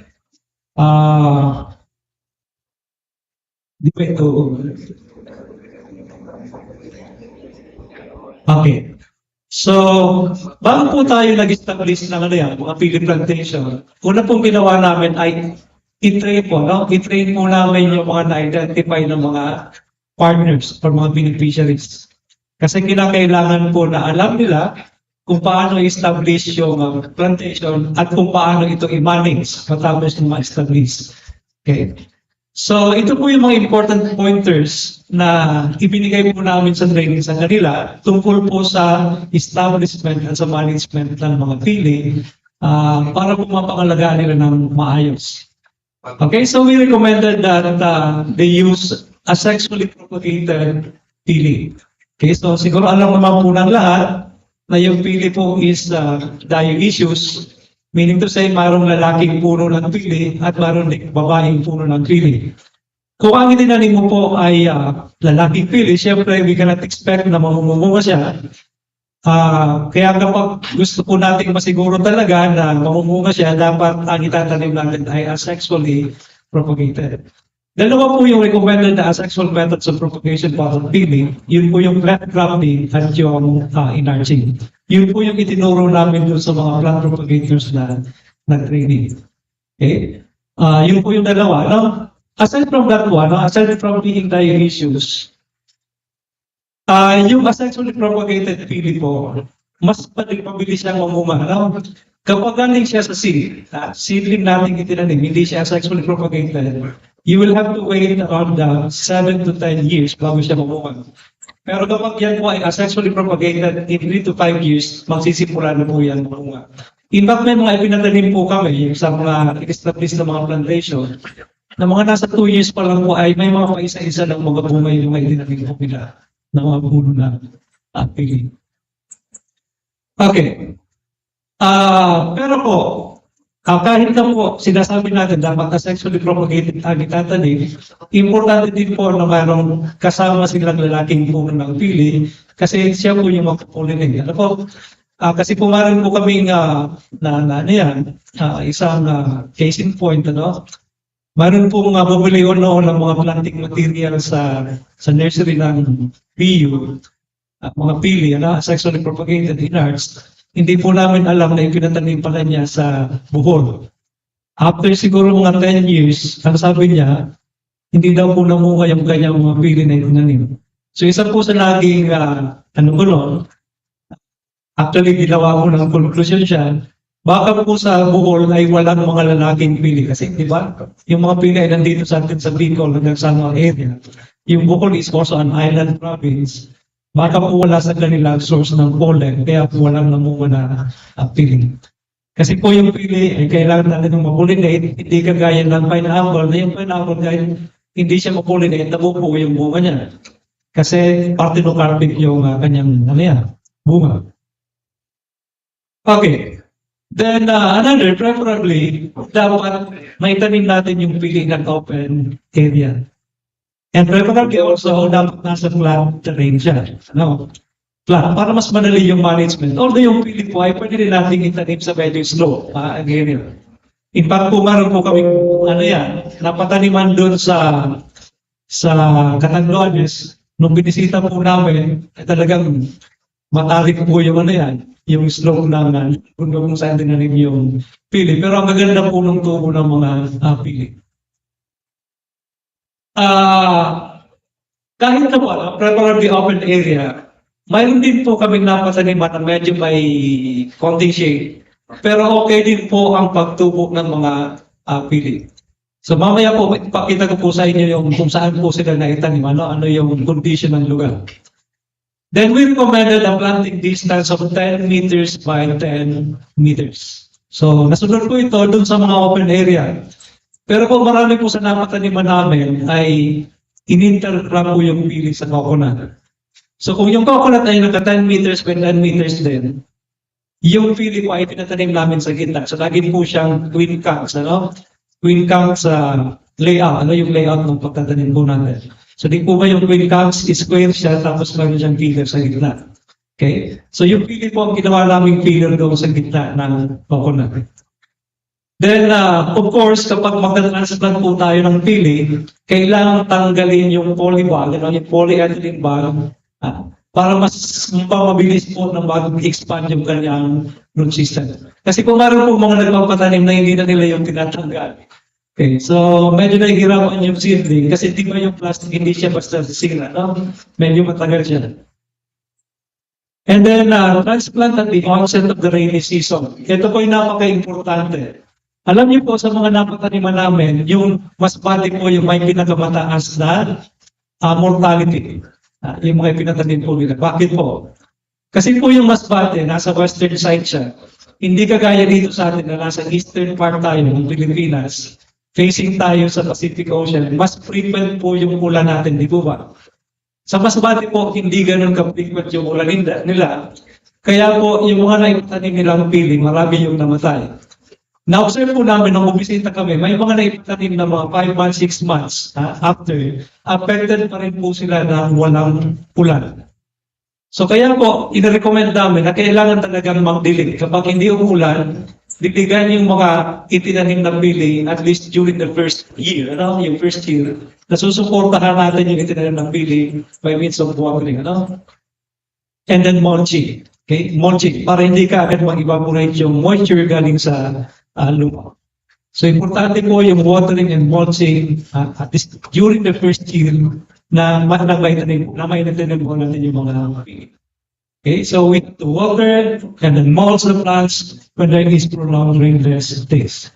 Now, keep the base of the plants weed-free. So dapat din, huwag hayaan na, dumami yung damo, Ang recommendation po namin, at least mga 30 centimeters mula sa base ng itinanim na seedling ng pili ay palaging maging malinis. Now, may mga cases po, like in Sorsogon, na-observe ko po doon, sabi ng parang medyo mahirap sa i-maintain yung damo kasi bilis tumubo ng damo. Ang ginagawa niya, 1 meter from the base of the tree, yung palibot niya, palibot na itinanim na pili, yun po nililinis niya. Pero yung nasa paligid po, hindi daw niya kayang palaging, di ba, yung papagrass cut mo kasi magastos daw. Especially 1 hectare yun, Wala siyang ibang tanim. So okay naman, and then observe po namin na okay naman po yung pagtubo ng mga pili. And then, remove the plastic strip from the seedlings. Ito naman po, di ba yung pili, grafted siya, And when we graft them, ang ginagawa natin, tinatalian natin ng plastic yung, di ba, yung pagdugtong natin ng sayon at ng rootstock. Okay, lahat naman siguro may idea tungkol sa grafting, di po ba? At in-arching, pinagdudugtong natin yung rootstock at yung sayon. Okay? Then, ginagamitan natin na plastic pambalot, Nirarap natin ng plastic. Yung plastic na ginagamit po doon, hindi po siya basta nasisira. Matagal po yan. Kaya minsan po, kapag hindi po ninyo yan inalis, lumalaki na yung magkabilang dulo ng stem. Pero yung gitna, nag-choke siya, Hindi siya sumasabay sa paglaki ng magkabilang parte ng seedling. So, para hindi po mangyari yun, kailangan tanggalin po natin yung plastic strip na yun ay tinaling po natin nang nag-grafting o in-arching tayo na pili. So, dapat po gagawin natin po yun. Then, do not allow water sprouts to grow. Ano naman po itong water sprout? Kapag itinanim mo po grafted pili o kaya in-arched pili, kapag mayroon pong tumubo na water sprout o kaya nagsanga siya doon sa part ng rootstock, yung babang parte, kailangan pong tanggalin po natin yung water sprout na yun. Bakit po? Ang bilis po niyang lumaki. Mas mabilis siyang lumaki kaysa doon sa dinugtong natin sa iyo.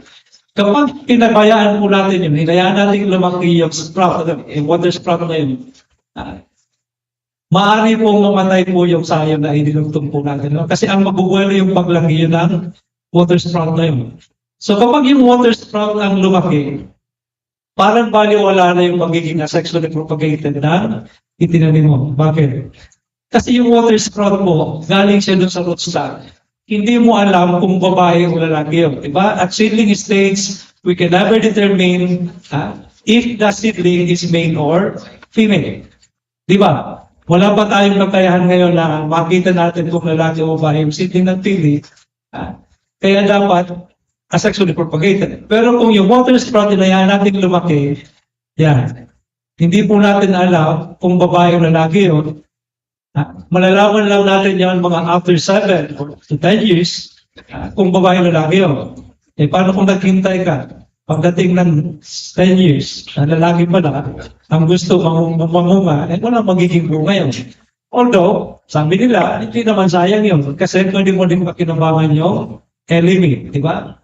Yung elemi, yung resin niya, no? Yung data na nagkukuha dun sa truck, na maroon din pong oil na napakarami gamit at napamahal din po. Okay.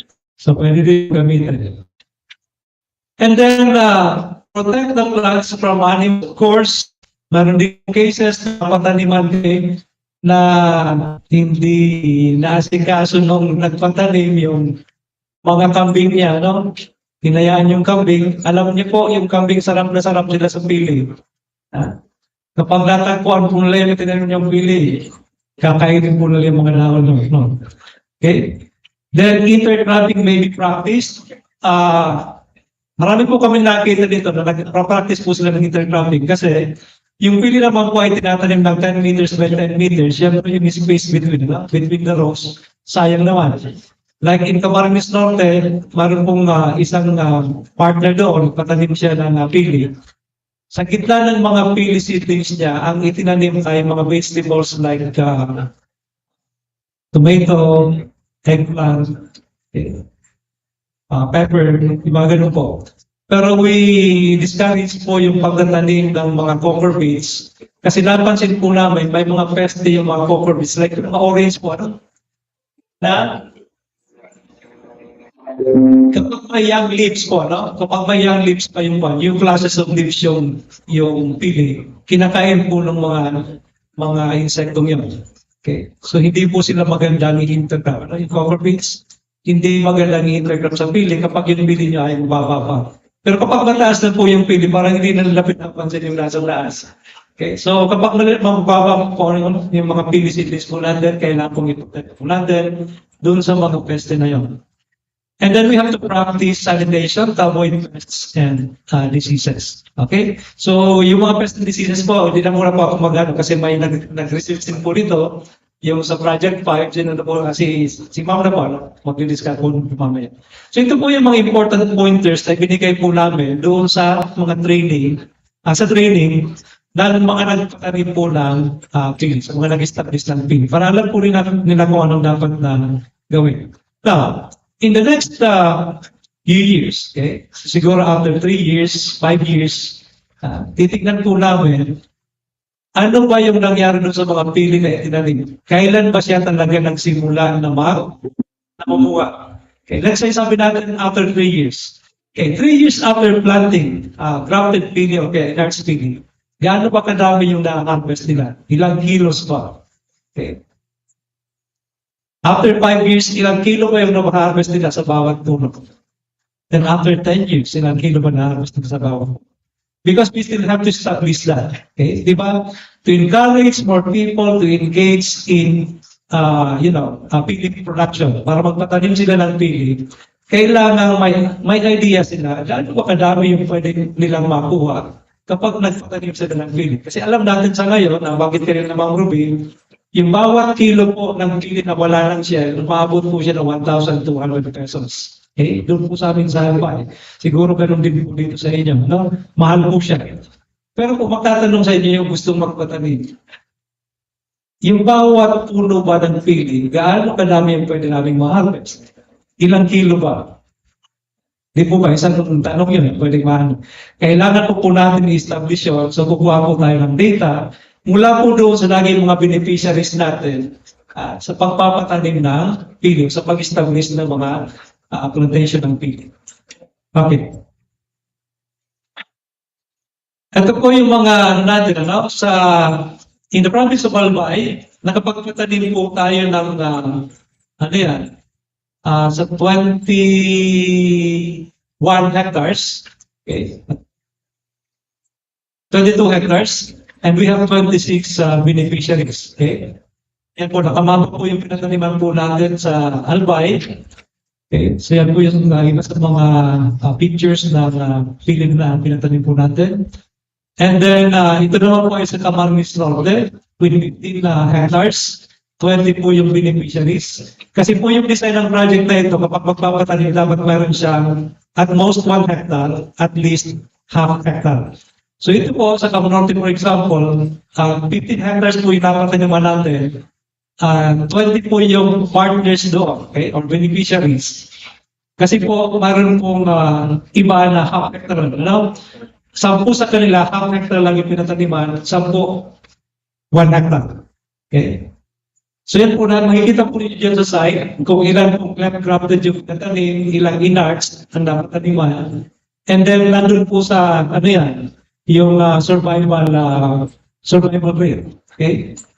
Sa cleft-grafted, 95.94% yung nag-survive. Sa inarts naman ay 94.76%. Medyo mataas po yung survival rate na yan. Okay? So, nandiyan naman po yung soil type, kung light soil pa siya or sandy, medium or loamy, heavy, yan. And then yung soil color naman, nandiyan kung dark, kung red, kasi mayroon din pong mga yellowish yung soil and other colors. And then sa land use naman, karamihan dito, napataniman, cocoa based, may 5 open area, may isa na medyo forested na area. Ibig sabihin niya, may mga punong kahoy sa paligid. Okay. And then yung terrain naman, flat or sloping. Okay, so karamihan flat po yung lugar na pinataniman na pili. Okay, so yan po ay sa Camarines Norte. Ito naman po ay dito po sa Camsur. Meron pong taga-Kadlan na pumunta dito yung mga partners mo kasi nag-invite din po kami. May ano po mayroon pong nakarating? Wala po. Okay, siguro wala. Diyan lang po sila sa Kadlan. Ang beneficiaries po dito sa Camarines Sur ay nasa isang area lang. Beneficiaries sila ng yung sa land report. Isa silang grupo na nagtatanim po ng pili. Pero yung pagtatanim po ng pili ay hindi yung, di ba, 1 hectare lahat ng pili. Nasa mga boundaries po ng kanilang mga lupa, yung pili. Pero marami po sila. Equivalent po sa 25 hectares po yung ibinigay namin ng planting materials dyan. Dyan po sa Kadlan na pili. Okay? So, yan po yung mga data.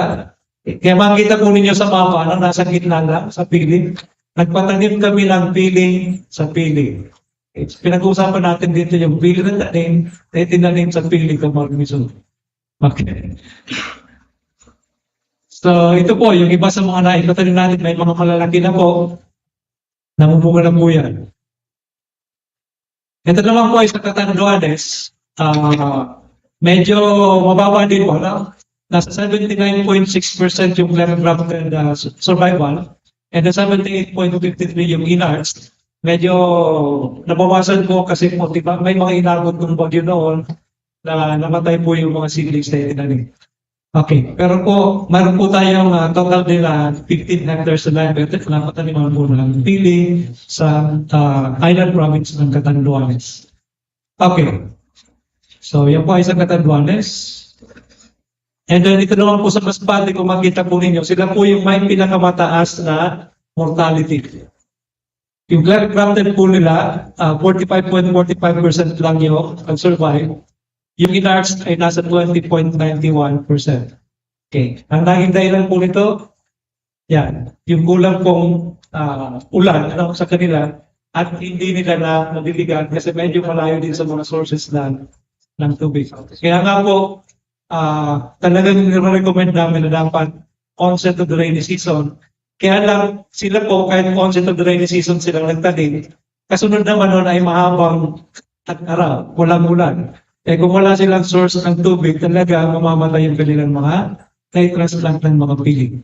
Okay, so yun po medyo critical po sa pag-establish ng pili na dapat talaga suportahan yung mga seedlings ng tubig after po sila maitanim. Hindi lang after 1 or 2 months kasi yung binisita po namin sa Masbate, 5-6 months na apektado pa rin ng walang ulan. So, isa po yun na importante na natatanong natin. Okay, so ito po sa Masbate. Mayroon din pong case doon na nasunog yung pinataniman nila ng pili. Kasi kugulan yung area na may mga kugol, nasunog yung mga kugol, syempre, kasama yung mga pili itinanim nila. So yun doon po ang isa naging problema doon. Ito po sa Sorsogon. Sorsogon po ito, yan, 15 po. 15 din po yung pinataniman natin dyan. Okay? 15 po yung pinataniman natin dyan ng tinatras. Okay? With 16 beneficiaries. Okay? Now, bago po nagtapos yung project noong September, nagkaroon po kami ng organizational meeting and strategic planning workshop sa 6 na probinsya ng Bicol.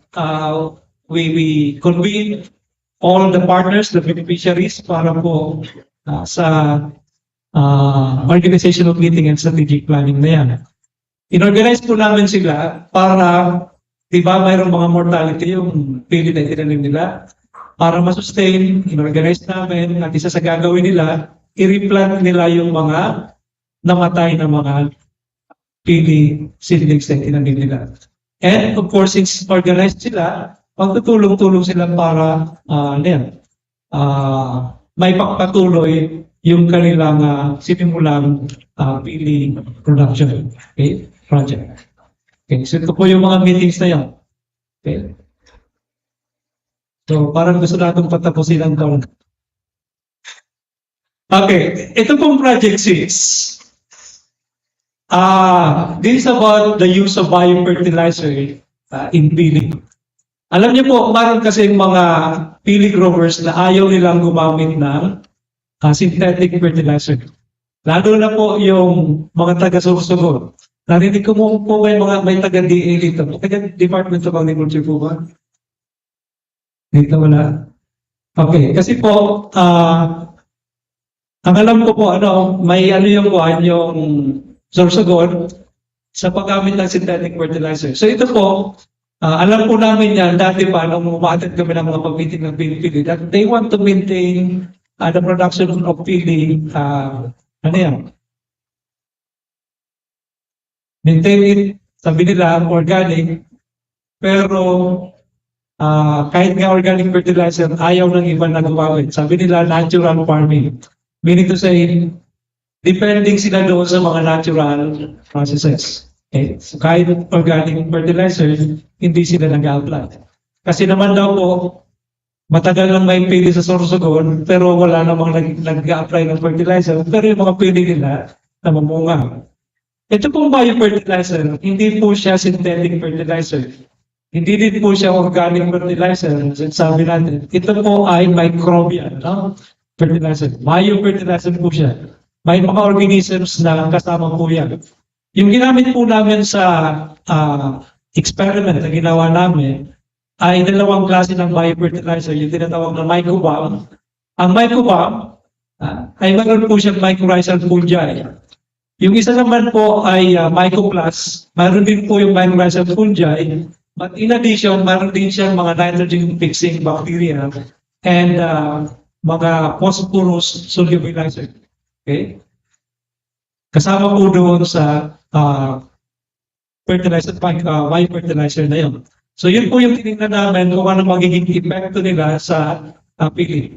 Sinubukan po namin sila na i-apply sa seedling, sa seedbed, and then at potting time ng pili seedlings, and then at transplanting time, and then may mga ginawa din kaming application sa mga namumunga na pili. By the way, dito po sa Camarines Sur, ang partner po nito, namin sa Project 6 ay si Dr. Mel Abunal, nandiyan po siya. And congratulations, nakapag-present na po siya ng result ng kanyang study dito sa Camarines Sur sa 2 international conferences. Yung isa ay sa Chanyo. Abroad, Okay. So, 2 na po, yung nakapag-present na siya ng paper sa 2 conferences. And, ito po, nakapag-establish din siya dito ng, plantation ng PB na mayroong setup na gano'n, in-applyan ng biofertilizer. Okay. Now, although mas nakita po namin yung epekto ng biofertilizer dun sa application nito during the transplanting time. Yung seedling mo, transplant mo, saka mo lang din lalagyan ng biofertilizer. Pero dun po sa walang masyado dun sa nursery stage siya, Dun sa potting application at potting time. Okay. So, may tinignan din po namin ito kasi may tendency din po yung biofertilizer na maging parang, ano siya, parasitic. Kapag wala naman siya masyadong nakukuha doon sa soil na pwede nang maibigay sa field. Because we know, yung mga biofertilizer po, tinutulungan nila yung tanim na makakuha ng mga nutrient elements galing sa lupa. Like for example, yung mycorrhizal fungi po, known po siya sa pagkuha ng phosphorus mula sa lupa at ibinibigay niya yung doon sa kanyang host plant. Kasi yung mga mycorrhiza na yan ay nandun po sa ugat, ano? Nasa ugat ng tanim. Okay? Kaya din po niya makakuha ng nitrate ayon sa mga pag-aaral na ginawa and sa mga micro elements. So maganda po yung presence ng mycorrhizal fungi sa mga ugat ng mga tanim. And we have found out na okay din po siya sa pili kasi nung nag-state po kami ng mga roots ng mga pili na treated ng mycorrhizal fungi and other biofertilizers, nakita po namin na mayroon talaga pong colonization ng fungi doon sa ugat ng pili. Ibig sabihin, mayroon silang relationship. Ano?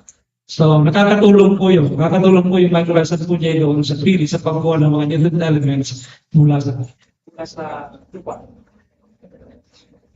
Okay.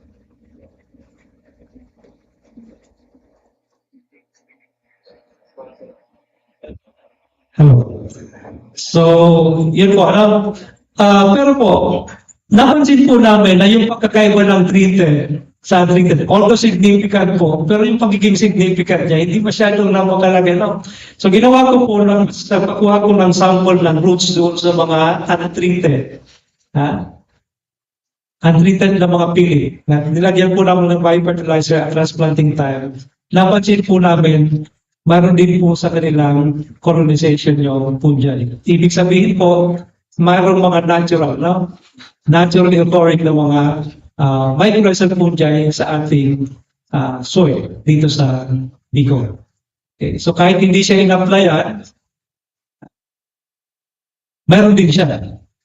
Okay. Siguro yun po yung dahilan kung bakit maganda yung pili dito sa atin sa Bicol region. Okay? Pero mas lumabang po, lumabang po siya kasi naging significant yung difference kung mayroong application ng mycobal. That's why we can also recommend na kailangan din po natin mag-apply ng biofertilizer kung gusto natin mas mapaganda yung growth ng ating mga itatanim na pili. Okay? So, ito po yung mycoplus. Okay. So, parang lupa po siya. And ito naman po yung mycobal. Okay? So, nag-apply kami yan at transplanting time. Nag-apply din at potting time. And then, yung transplanting, bago i-transplant yung seedling, nilagyan po sa, sa butas. Okay. Kaya nakita po natin, yung presence ng mycorrhiza po doon sa ugat. Okay? Yan po, ito nasa below. Sinili po siya sa microscope. Okay, ito transplanting time. Yan po yung mga treatments na ginamit natin. Okay, nag-apply din po kami dun sa mga namumuuna na pili. Pero po ito ay wala pang result kasi medyo mahirap yung yan. Pag-determine. Minsan po wala bunga yung mga pili. Kagaya nung nangyari din sa year. Out of 25, apat lang po yung may bunga. Okay, sa pag-apply po niyan, importante po na mayroong ugat na kung saan doon po papasok yung fungi. Okay, po mag-colonize. Okay, so that's all. Thank you very much.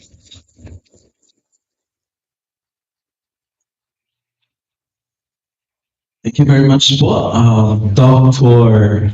Narvaez, for your presentation of the Pili Nicer 3 and Pili Nicer 6. Okay, moving on to present to us the result of the Pili Nicer 4. The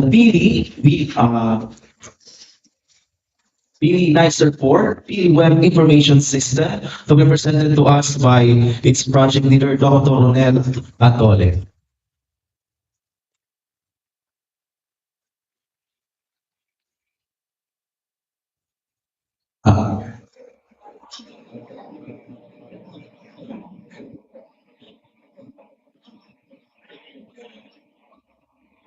By the way po, lunch po will be served mamaya, so wag na po kayong mag-problema sa lunch.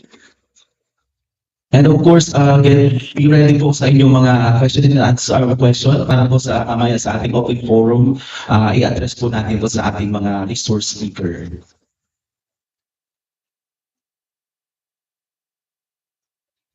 Okay, siguro mamaya tawagin na lang natin yung ating project leader on Pili Nicer 4 or sa component ng Pili Nicer 4. Moving on, we have the Pili Nicer Project 5, the Pili Pest and Diseases. Let us welcome once again the Pili Nicer Program Leader, Dr. Manisa and Estrella, together with the research coordinator, of course, of the Bicol University, Dr. Jillian L. Galicia. Round of applause, please. So, marinaw ko na po atin. Anyway. So, dahil strike, garoten po nakaabot sa taga-Parsu. Anyway, ang project po nila is on digital siding. So, they came up with Pili Information System and Marketplace portals using Web 2 technologies. So, hindi ko po linya yun. Magno-nosebleed lang ako. Hindi ko kaya explain po yun sa inyo. No? Kaya proceed po tayo sa Project 5. Okay. So, as program leader, I also handle Project 5, which is on Pili Pests and Diseases. At kasama ko po dito ang isa pang plant pathologist namin, si Ma'am Maureen Maceres at saka si Ma'am Jillian Galicia. Next slide, please. So, in this study, syempre po, nagpapatanim tayo ng pili. Subalit, noong pa man, kahit hindi pa malawakang nagtatanim, talagang may nakikita na po ako mga sakit ng pili. Hence, I really pursue this study. So, next po. So, we found out that there are some, of course, diseases. For instance, okay, next please. Yeah.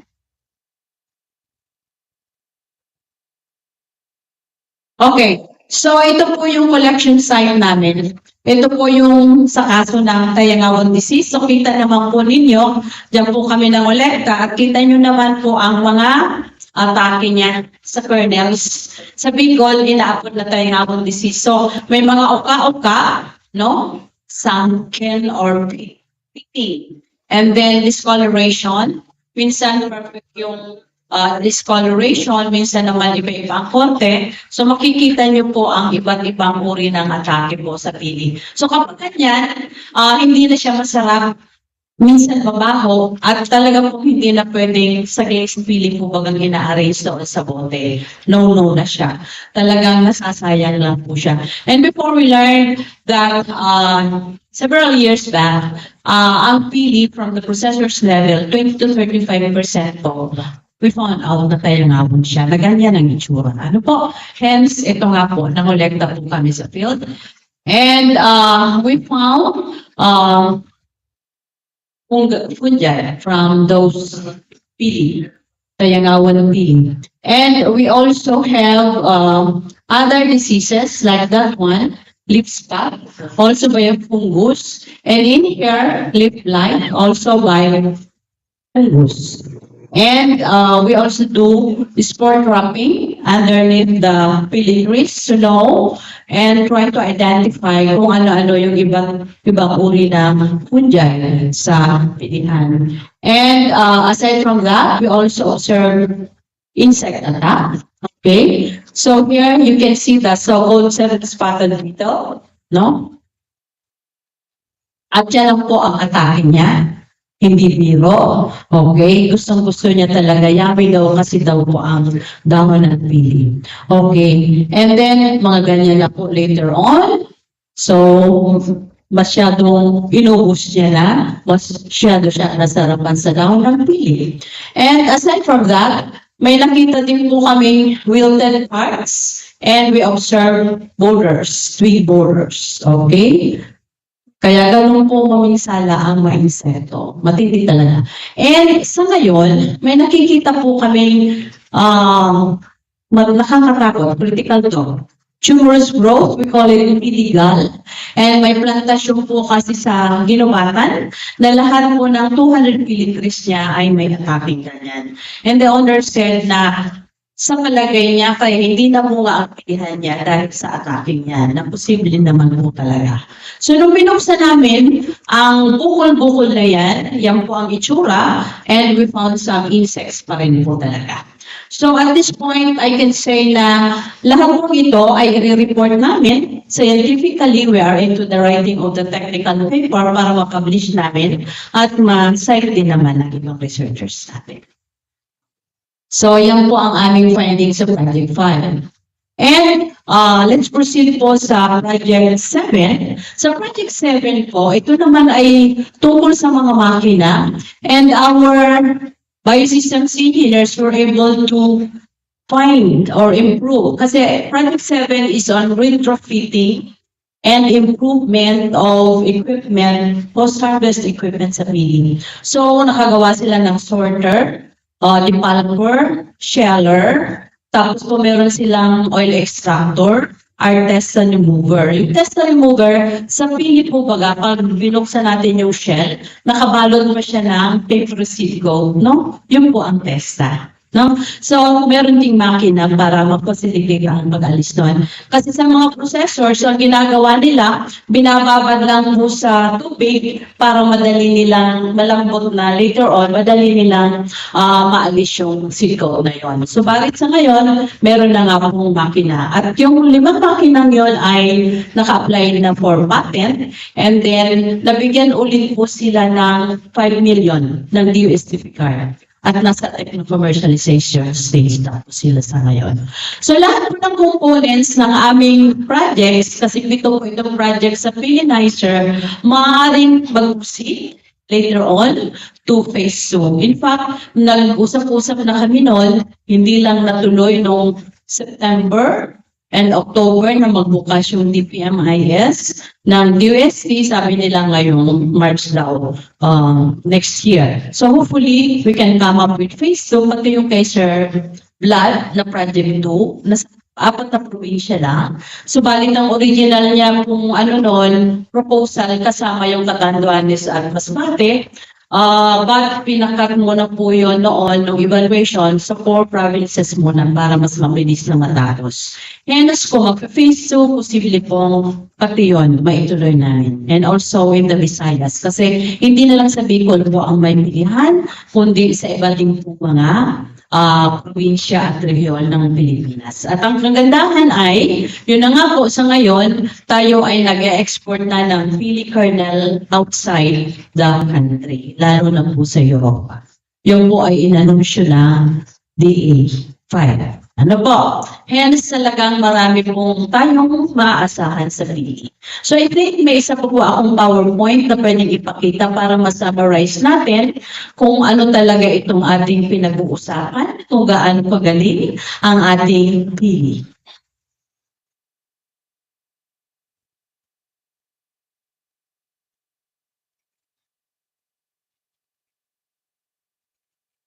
Naano na, Jean? Please. So siguro, habang inaayos nila, wag niyo po akong pilitin kumanta dito, ha? Okay, next please. Forward na lang po ito. Next please. Alam natin talaga, ang pili ay gustong-gusto sa Bicol. Kaya nga po, sinasabing indigenous pa po natin. Next please. Please proceed to the next slide. Ito po ay parte ng aking advokasya sa tuwing na binigyan ako ng pagkakataon na magkwento tungkol sa ating pili. Our tree of hope. Next, please.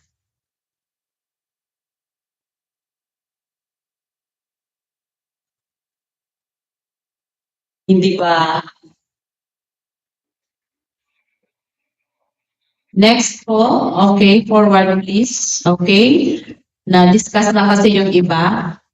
Diyan muna po. So makikita po natin na ang pili, tulad ng ibang, although pili is a group, it is called pili nut. One of the 3 nuts.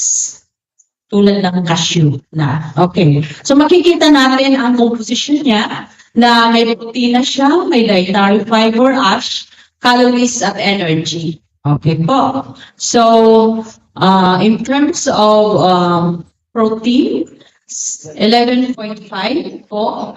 Compared sa Philipal, ang protein niya is 4.53 lang. Kaya mas marami po sa kernel ang dietary fiber. Yan po ay sa research ni Mr. Chris Miliana and Salum, 2018. Next, please. Okay. So, sa chemical composition naman, oleic acid, palmitic acid, linoleic acid, stearic acid, sa mga chemist po natin, intindido to. Ibig sabihin po, pili oil is comparable to olive oil. Very good for culinary uses, like for salad dressing, for making sardines, pasta, pizza, and etc. Very healthy oil po ang ating galing sa pili oil. Okay po, next. And of course, it strengthens our bones because it is also high in magnesium, manganese, phosphorus, calcium, and potassium. And it supports bone health, heart health, stabilizes blood sugar, source of protein, it lowers cholesterol, and repairs muscles and prevents diseases. So, bumibili po tayo ngayon, di ba, yung mga mixed nuts, no? Sa ibang bansa. Ako po yung bumibili noon because I would just like to try. But, sabi ko, I'm hoping na later on, sooner, ang ating pili ay makabilang po doon. Kasi talaga namang kaya-kaya niya po makipagkompetensya sa ibang uri ng mga nuts. Next, please. Okay, may pili oil na. Kapag ganito po ang kulay, ibig sabihin, ito po ay galing sa balat. Sa source of panin. Kaya, that tinge of greenish color there. Yung clear, yung po naman ay galing sa kernel mismo. Next, please. So, ang dami na po piliani. Ang negosyante po dyan ay sina Mrs. Rosalina Tan, and they are selling this online. At yan po ay popular na po sa ngayon. Next, please. So, yan. Kung gusto niyo pong gumamit ng lipstick or pili lip butter and some serum, ageless concentrate, then go ahead. Please try it. Next, please. Para po, yun na. Pampaganda ng kutis. Actually, narigaluhan lang po ako. So, I don't know kung gumanda ang kutis ko. Okay. Masarap po sa pakiramdam talaga. Next, please. Yan. Another product of Engineer Buena, yan po, also pili-based, mga health and wellness products. To tell you frankly, no, nag-thesis po ako na talagang nag-extract ako ng oil from the kernel. Every time po, syempre, hindi ko maiwasang humawak sa kanya. Talaga pong nakakapagpalambot na palad. Pati po yung mga matitigas yun ng paa. Maganda po ang feeling na imasahin nyo sa pagod na pa. Okay, next please. So ito po ay si Mark Henry Baltogod na siya po ay nag-classes Philippine State College of Aeronautics at very popular because ang na-invento niya po ay sealant or aircraft integral fuel tank. So, sealing material to avoid fuel leakage. Very young inventor po. Next please. So, other use, yan po yung enemy, yung saging. Ano po yan, digis na naga?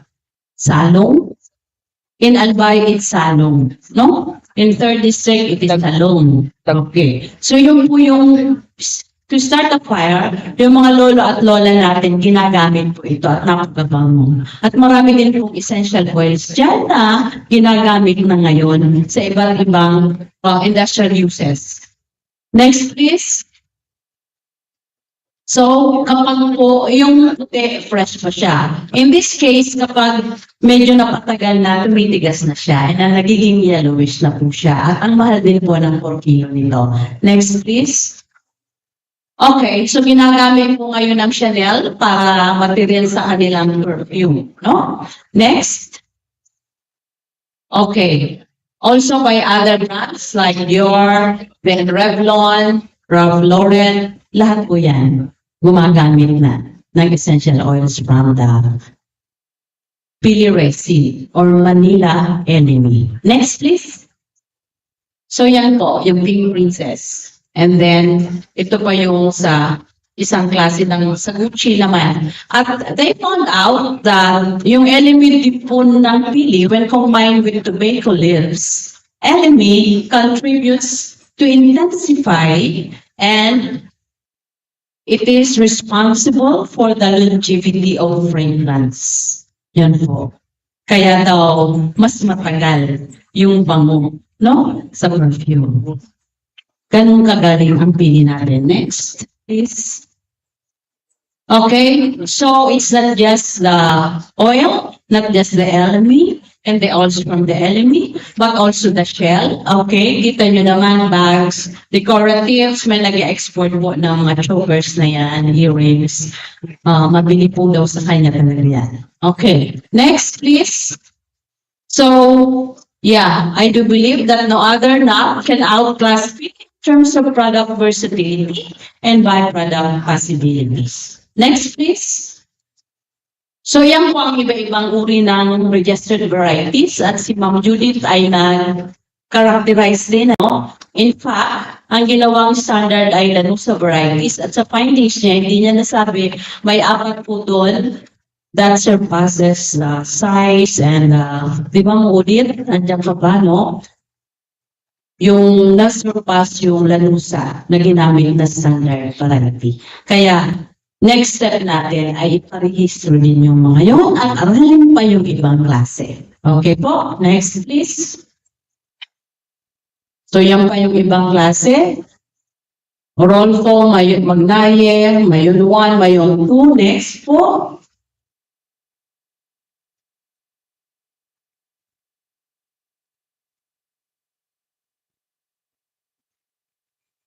So, diretso lang po. Paki-diretso na po. Ito yung pinaka-objeto po ng Pilinizer. Yung tatlong yan, ano? At yan po yung iba't ibang project 1 to 7. Okay. And ang accomplishments namin na banggit na po kanina, so hindi ko na po yan isa-isahin. But in the end, nag-discuss na rin si Sir Coronda. Okay. So, yan.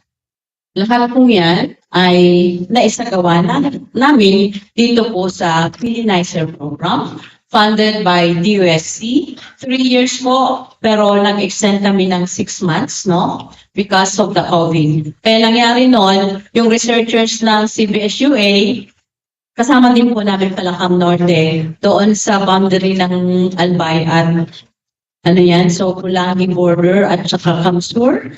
Doon nag-meet po ang ating mga researcher para magbigay ng mga info materials, mga pa-training po namin ay siyempre kahit pahirapan, nagaganap po naman. At yung sa Catanduanes at Masbate, sa Pierre, nag-meet yung mga researchers para maibigay yung mga travels, IEC materials, video materials, para maituloy po yung mga pa-training namin.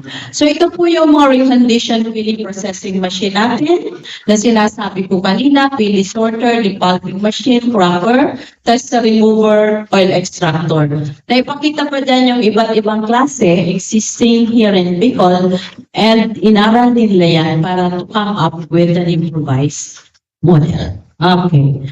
So, para mapadali po ang ating post-harvest processing. Nakapag-graduate din po kami ng maraming estudyante, pati po dito si Sir Vlad. Maraming estudyanteng nag-thesis, kasama po sa project 2, kami naman sa bawat component. Kaya ito po ay laking tulong po sa ating lahat dito sa Region Bicol. And I was able to upgrade our plant pathology biotech laboratory, greenhouse, through the assistance of the USC, pati yung post-harvest facility po namin sa Bukak. And noong una, Bicol University, PARSU, and CBSUA ang nagdepense ng project. Nung ma-approve po ito, ay extended talaga po sa iba pang mga members ng BICAR. para talagang mapanindigan natin at maipakita na kailangan po nating mag-collaborate, magtulungan para mas maganda po ang nangyayari po sa isang R&D program. Next, please. So I think ako sa advocacy ko, we should not really why? Because, pakibalik ko yung isa. Why? Because it provides watershed and soil protection. It prevents flooding. It helps retain the purity of water. It prevents soil erosion. Next, please, lalo ngayong may climate change tayo. Prevents ozone depletion and protects the earth from the sun's harmful UV rays. So more pili trees, more carbon sink, the cleaner, the fresher is our surrounding. So I think, it promotes the biodiversity also. Next, please. So that's all for our Pili Nicer program. At dito nasabi na kanina ni Sir Sir, 83 hectares na na-increase po namin in reality into, ilan nga Sir Lester? 104? Or 105 hectares. Ay, nauna pala siya kasi may appointment po yun. Okay, so yan pa ang location map namin. So I think that ends it all. Sana magating po natin ito, although very soon. Lahat po. Kasi yung iba ngayon ay mas mataas pa sa akin. Okay, ito po yung sa Fatima Resort, sa Dae, Camarines Sur. Napakagandang resort wherein feature talaga nila ang pili natin. So, I do hope that you too will be inspired to plant more pili. Okay? Para masustain po natin ang supply sa world market. Thank you so much for your presence despite this requirement. Salamat po ng marami. Thank you very much po, Professor Vanessa Estrella, ang ating pong director din ng PCARD, also the program leader of the Pili Nicer project. So, okay, there you have it, everyone. These are the outputs of the Pili Nicer program, the serious studies or results of the Pili Nicer conducted by our researchers for the development of our Pili industry in the region. And of course, improving the quality of our produced Pili para kung makapagsabayan tayo sa local and international market. So, okay, it's about time for our open forum. Those participants po na merong questions or clarifications regarding the results or the presentation of our researchers. Meron po tayong microphone dyan po sa center sa gilid. Okay, approach lang po natin yung microphone and we may i-address po natin yan doon sa ating mga presenters. Any questions po from our participants? Okay po, Ma'am Brian, from the Agricultural Training Institute, Region 5, RTC 5, Ma'am Grimalo Ibraya. Yes, ma'am. Congratulations po, Dr. Maris, and sa mga researchers po na nagkanda na. So, maganda po yung mga information na nalaman ko po sa roadshow na ito. Thank you for inviting NTI. Dalawa po kami dito si Sir Mike. Sa mga po, we are focusing to disseminate the technology about TV. Pero tayo po, we are developing learning courses on TV. Nakapag po ng isang course, yung program, dito po siya, dito po siya uploaded. Yung e-learning course on Pili Nursery Establishment. That's Pili 1. Upcoming po yung Pili 2, yung Orchard Establishment and Maintenance. And pangatlo po sana yung Pili Post-Harvest and Marketing. So yun po yung initiative naman ng ATI. Yung question ko, ma'am, yung about yung sa Pili Orchard Establishment, ma'am, particularly, because we also want to assure na meron tayong supply to correspond to the growing demand for Pili. Yung ano po, yung study na po ba na what do you recommend, yung diversified farming ng Pili or yung monocropping? Kasi lalo na po with the diseases na emerging ngayon.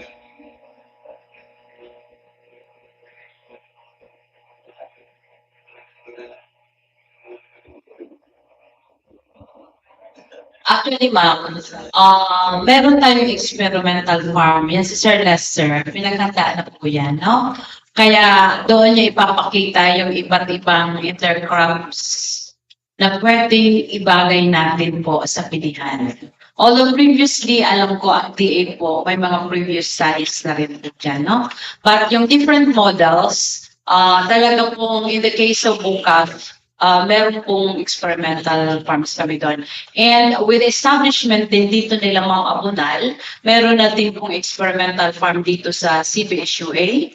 And so with all other universities like Camarines Sur, we can proceed with different cropping models para po to provide a scientific basis po dyan sa bagay na yan. Okay. But our farmers, some of our farmers also are into it na. And yes, there is a need for because it is a way by which we can prevent the massive attack of the bees, of all those insect pest diseases po na na-observe namin. And by the way, ma'am, Prime, meron nating brochure si Sir Lester doon sa good agricultural practices in establishing the farms. And then, yun na nga, train muna kami ng farmers to ensure na alam nila kung paano pangangalagaan at palalaking yung mga PD seedlings. And later on, but his team also uploaded na sa YouTube kung paano din mag-produce ng quality seedling sa sexual propagation. And very soon din yung sa management para po massive ang ating technology sharing. And hopefully we can collaborate with you doon sa inyo pong e-learning. We are very willing to join you there. Okay, thank you very much. Ma'am, meron po tayong question. From Sir Sherwin po muna. Yes, Sir Sherwin. Ayan. So, good morning po. Good morning po sa ating lahat. I'm Mr. Sherwin Iba. And for now, nasa Sipocot campus po ako makakasa. And licensed agriculturist po. So, I have actually, natuwa talaga po ako sa presentation. Napakaganda, ano po. And ito na yung sinasabi natin sa hope and the future as well. Diba na po tingin ko may future tayo sa Pili. And regarding po dun sa questions kanina, nakita ko po na pwede natin siguro i-integrate sa kakao si Pili. Kaya po, itatanong ko po talaga is about dun sa top tuning. Kung po ba ito po ba talagang Pili is hindi po natin pwede i-lockdown after kasi po yung kakao natin is ita-lockdown po natin para maiwasan po yung space, di ba? Makawasan kung sakali. And also, I would like also to add these questions about po doon sa other related arthropods regarding po dito sa Pili. Meron na po ba tayong complete list or database regarding po sa mga arthropods kasi po entomologist din po tayo na po. And also, tatanong ko rin po, lalagdag ko na para isang tayo ba? And I would like also to know po if we have already standard regarding po dun sa moodstock, kung ganun po siya kataas. Because I ask these questions kasi po, ang Bicol region is one of the, di ba po, prone kita sa typhoon, di ba ma'am? When our trees, siyempre, pag tugtong natin yan, kaya prone na tumba, di ba? Ano po ma'am, pag kaya medyo delikado. So I just want to ask if we have already established a standard regarding po dun sa height of the rootstock in the process. Thank you. Okay, isa-isa na.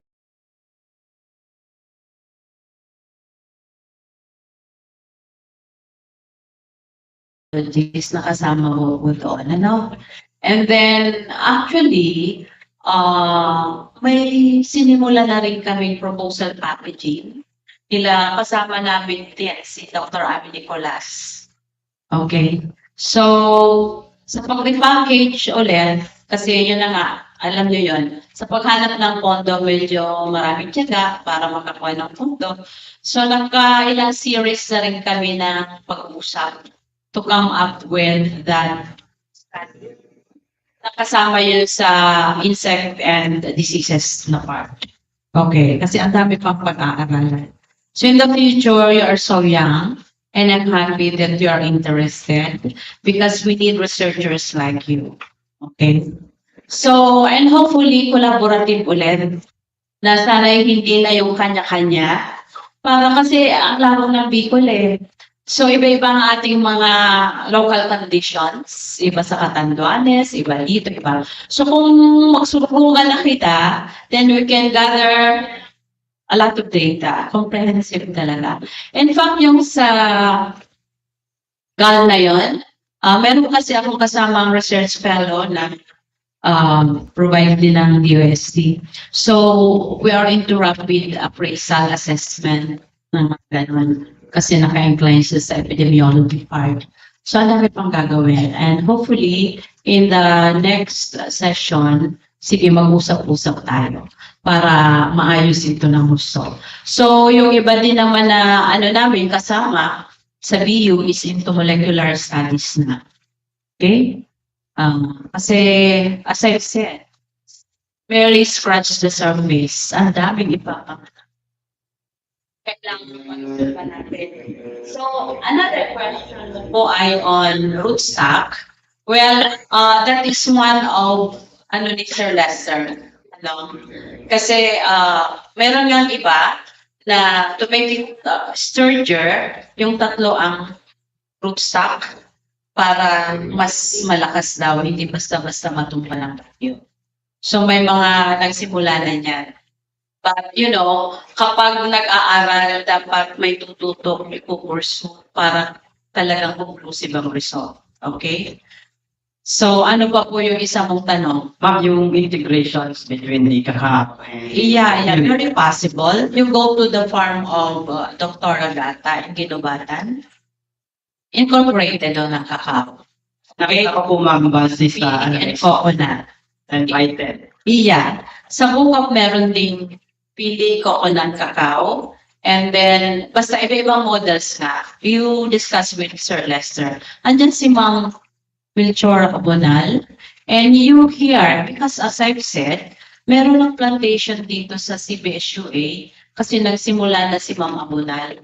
You can also integrate. Usap kayo para you can start small na pwedeng CBSUM mo na mag-fund before later on, pag may small studies na kasi kayo, madali na lang na makakuha ng pondo from external funds. You just have to focus and establish your track record. Siyempre, alam mo yun. Oo, mahalaga yun. Pag nag-collaborative program. Yeah, last 2 weeks ago, nag-proposal packaging kami sa Picard and may mga representative bawat CMI and may grupo din doon, CBSUA. So anyway, if we repackage yung sa pests and diseases kasi malaki yun eh. So, yeah, sige, include kita doon. Thank you so much po, ma'am. Oo. Kasi mahirap maghanap ng researcher. Sabi ko nga kanina. Kaya hindi ito 2 years in the making, as sinabi kanina.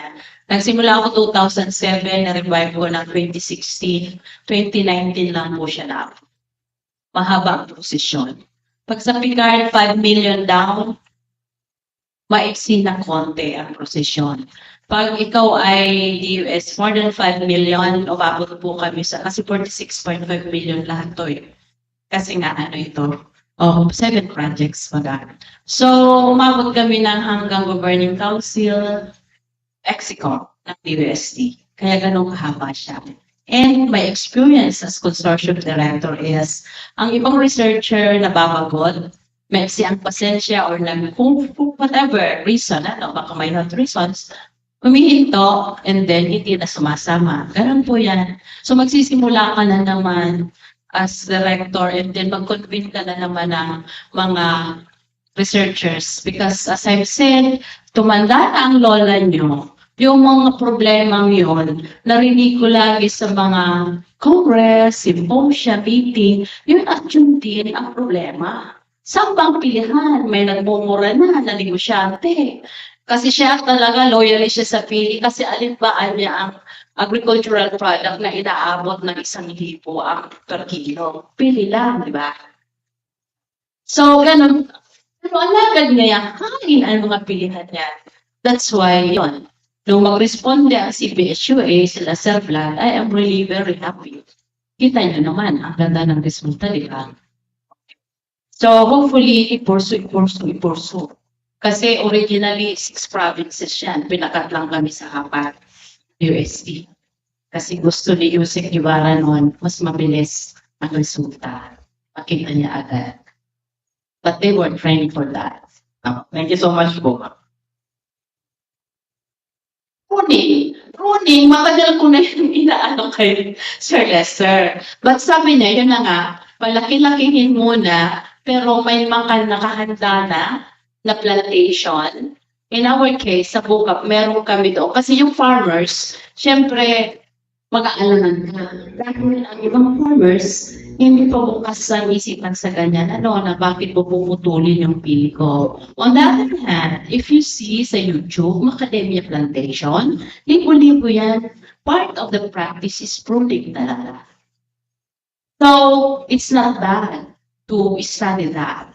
But yung pinakita ko kanina sa video sa Fatima, hindi naman talaga sila nag-prune. But the thing is, a sexually propagated lahat yun. So kita nyo naman, mga 15 years na, hindi pa siya ganun kataas. So, yun ang mga nangyayari na yun. Marami pang aral. Yes. Okay, well. Okay. Okay, we have another question po from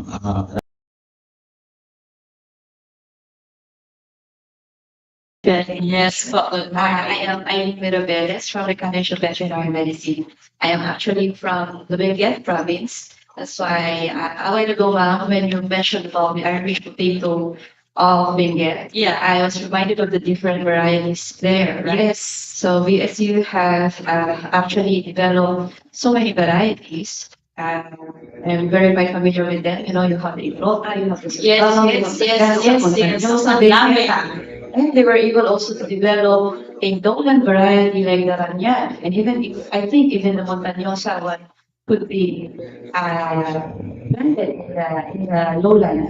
For this presentation, I was actually would like to ask if there are varieties of pili. And it was already answered through the presentation of Dr. Chavez. Unfortunately, I think during the presentation a while ago, it was mentioned that it's just accession, not really varieties yet. Yeah. Kasi hindi pa nakarating doon si Ma'am Odie. Tanong kasi actually, ang kanyang ano po, ganito yan, sa haba ng posisyon namin, yung plant breeder na kasama niya sa project 1, yumao na kasi nagka-cancer. So, hindi niya na naintay. So, pinaalis namin yung part na yon. Si Ma'am Odie, yun yung nagawa niya. And we have molecular biologists in the team na ipupursu yung mga, di ba, Ma'am Odie?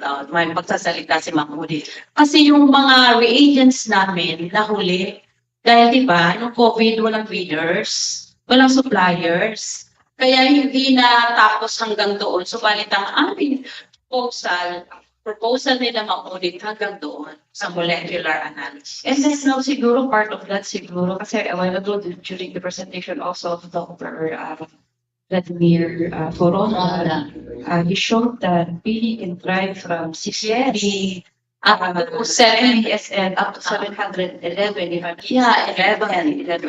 So maybe About those 11. varieties can also be correlated kung paano yung pag-thrive nila with these different, no? Let's say, it's lowland upland and yes, even higher elevation. Yes. Different profile, kasama po yun sa design. So way forward na po natin lang. So, yun po, for now, the learnings ngayon po ngayon, but we could only turn them as not even Kasi hindi pa na-register si Ma'am Odie.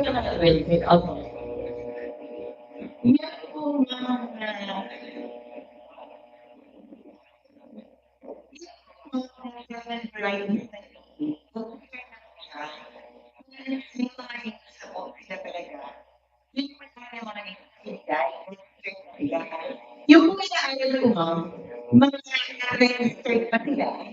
Wala yung tutong sila natin. So, meron pa sila gamit pag-usap na resources na management. Kasi ako. Kung sa study ko, kinapire ko namin, ang nabigyan ko kasi ng parang standard, yung lalosa, kasi daw po, ang all the seven variety, meron daw po yung popular sa mga flowers. Although hindi sila nagsabi natin na pinakamatasan, yung when it comes to the weight or the sukat ng kernel, pero yun daw po yung popular among the seven varieties. Actually po, ang origin nun ay Cam Norte. Opo. So, yun po yung ginawa kong standard, yung sa Lanusa. Based po dun sa mga nasample na namin, yun nga po yung sabi ni Mamalis, na kapag, in a way, select ako, nung pwede na namin ipa-register. Sa DA po, pamilya ng mga taga-DA. Pagpapa-register, yun nga po, ang sabi nila, you have to observe, kung sa second year, you yield. Nakilala ilalim yung sa application, and then you graduate nila.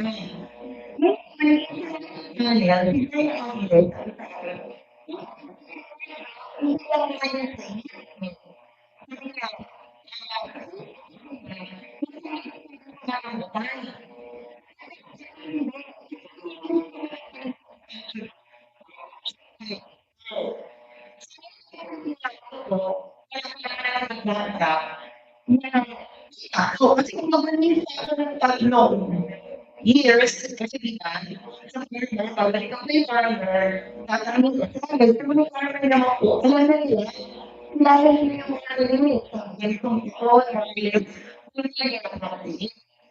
Yung dagdag ko nga ito, ito mo lang kailangan. Bakit ko sabi ito, kasi namin, na variety, na gamitin, pag-ipas ko namin,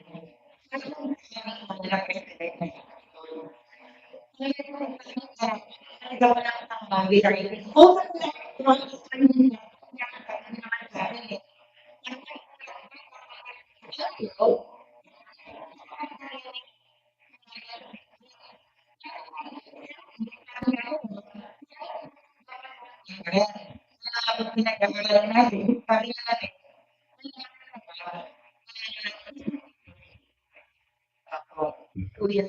So, ngayon kami yung nangingin pala, yung sa Sala rin.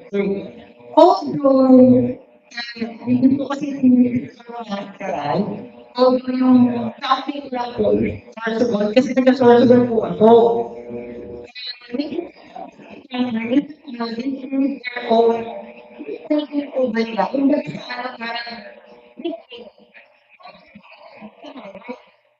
Opo.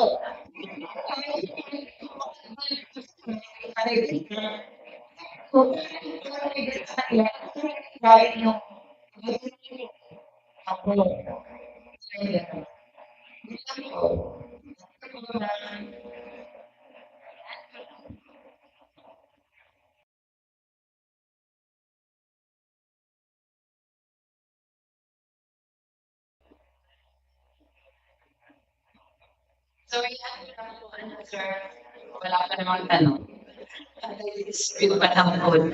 Doon po kasi sa ginagawa ni Mapudir, ang kontribusyon kung kumpleto ang molecular, so makikilala natin ang hanggang sa pinakamaliit na selula ng lanusa, ng magayon, yung lahat ng register, di po ba?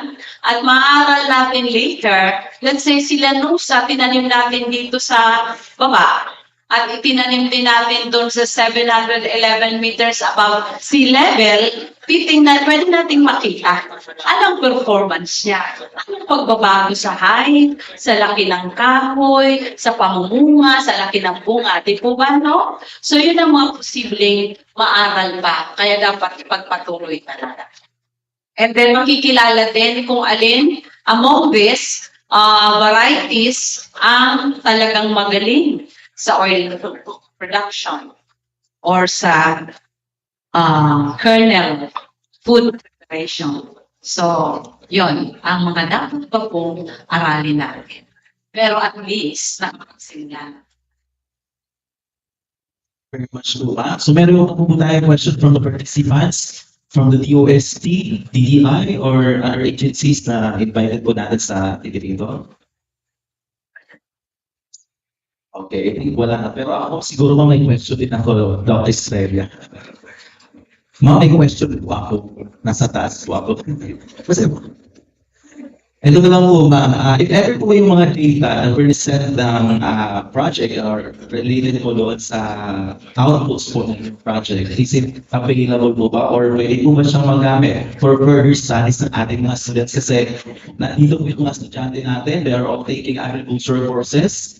And pwede po ba magamit yung data for their research or thesis or further studies? Well, why not? On that this point, sabi nga ni Ma'am Udit, may pinoproseso pa siya. In my case naman, we are writing, sir, para ma-publish itong ating sa journals, alam mo na, kasi sa university po may 6 Ps. If you have products, dapat may patents, people in partnership, so nag-partner na tayo, publication of course, then policies of course. So, 6 Ps yan para makarating tayo sa dalawang Is, social and economic impacts. Okay. So doon na naman i-measure ang mga universities, kung may kabuluhan ba, may impact ba yung mga research or extension initiatives ng bawat zone. Ano po. So at this point, katatapos ng research natin, kaya kami po ay nag-promote, nag-share ng info para sa lahat. Hindi lang sa researcher, lang SUC or hindi lang sa farmer, kundi po pa sa mga estudyante na gusto mag-aral. So tulad ng naisagawa ng Mr. Vlad na nag-accept, nag-mentor ng estudyante, nagpag-graduate, ginawa din po namin yan sa BIM. Okay. So we can do the same practice, ipagpatuloy natin kasi ang dami pa po na pwedeng pag-aral.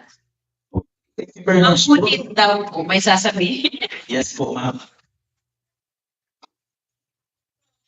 Yung portal po na ginawa sa Parsu, pwedeng doon din po nila ma-access.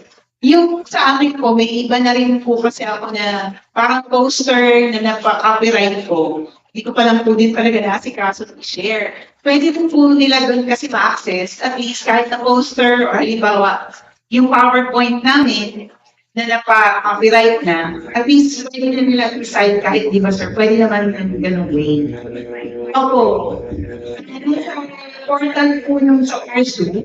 Yeah. Yung sabi ko kanina, sir, na Pili Information and Marketplace Portal, ito po kasi lahat, magsasubmit kami doon para isang click lang ng kahit sinong interesado, pwede na makita. And today, we have the posters there, naka-display. Sila po ay highlights ng bawat project.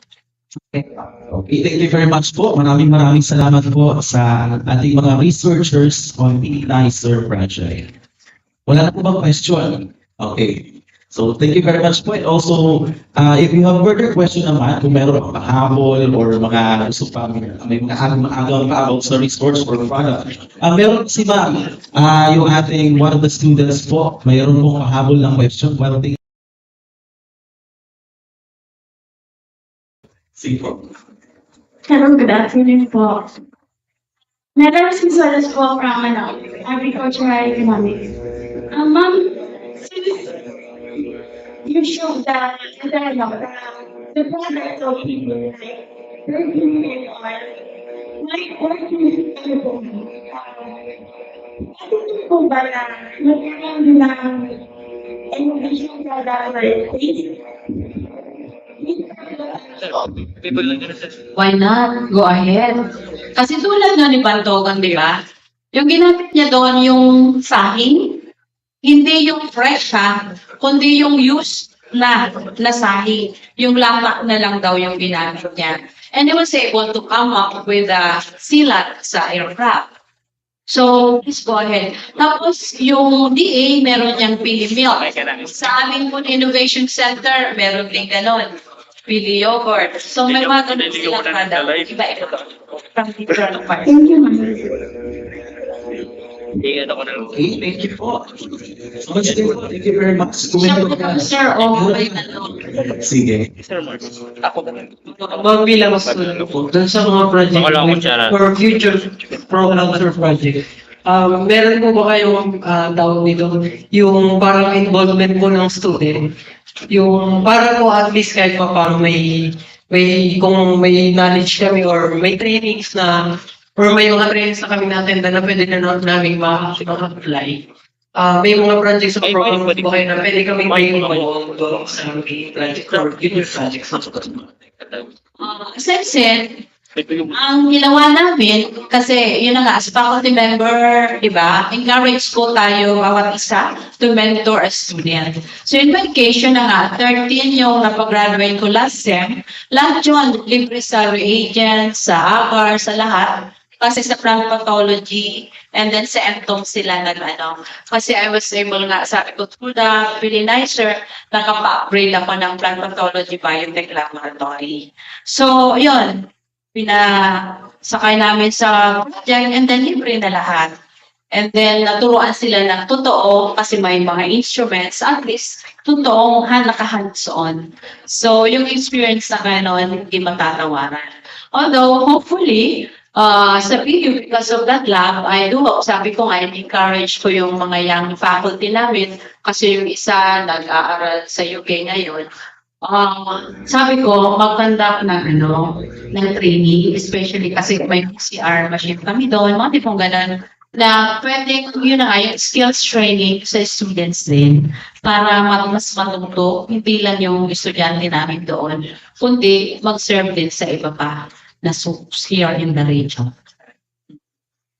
Posible yung gano'n. Okay. So, yun. Thank you very much, ma'am. So kung meron po kayong mga questions, pwede po natin i-approach yung ating mga project leaders personally, or maybe you can message them sa chat, or kung meron pong available na contacts po yung ating mga researchers. Pwede po yun natin yung i-approach, or they are also really serious on serving your views. Okay, once again po, thank you very much. We now move on to the presentation of the certificate for our presenters. May I request Ma'am Les Lira, the unit head, one of the unit heads from the Research Services Division, to award the certificate for our presenters. Let me read the citation first. Pili Fiesta Roadshow, Camarines Sur, Certificate of Commendation is hereby given to for sharing her expertise as resource speaker during the Pili Fiesta Roadshow, Camarines Sur, sponsored by the Bicol Consortium for Agriculture, Aquatic and Natural Resources, Research and Development, and CBSUA on November 20, 2023, held at Auditorium, Central Bicol State University of Agriculture, Camarines Sur. Given this 20th day of November 2023, signed by Dr. Alberto M. Laperi, sole president for CBSUA and chair of ICARD, and signed by the rector of ICARD, Marisa and Estrella, PhD. May we also request the Mami Ilipasona for and of course, the rector of the BICAR, Dr. Marisa and Estrella. Certificate of commendation is given to Professor Jubilin Chavez.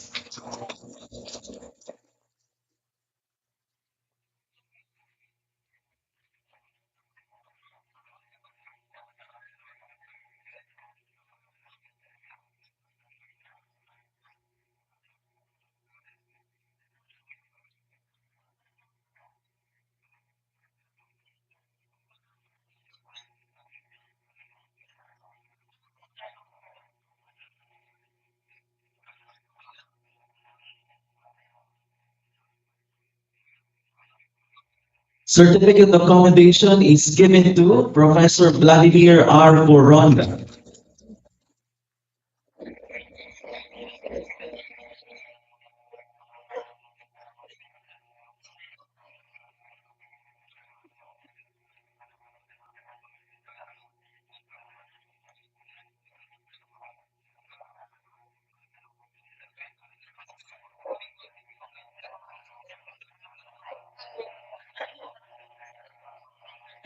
Po ang katindahan ng ating mga nangunguya pa si Sir Vlad. Certificate of commendation is hereby given to Dr. Lester M. Narvaez.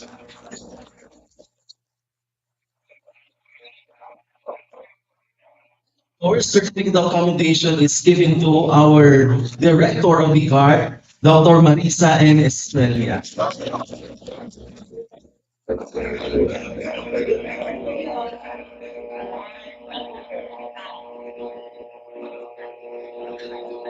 Okay, thank you very much po once again. But we are not done yet. Of course, for our closing remarks, may I call on our, in behalf of our campus administrator, Dr. Alan De Rosario, I would like to call on the Dean of the College of Agriculture and Natural Resources, Dr. Edwin K. Matlang. A round of applause, please.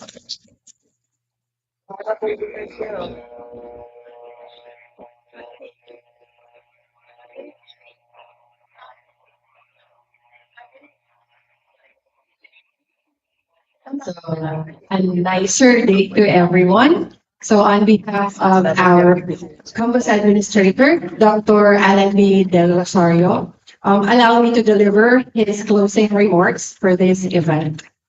This roadshow manifests the spirit of collaboration and innovation that defines the BICARD and its members institutions. The Central Bicol State University of Agriculture is truly honored to have served as the host of today's event, where the power of research and development has been showcased for the betterment of our agricultural and natural resources sector. To our dear guests from the different government agencies, universities and colleges, agripreneurs, faculty researchers, extension implementers, and students, thank you for gracing this occasion with your presence and invaluable contributions.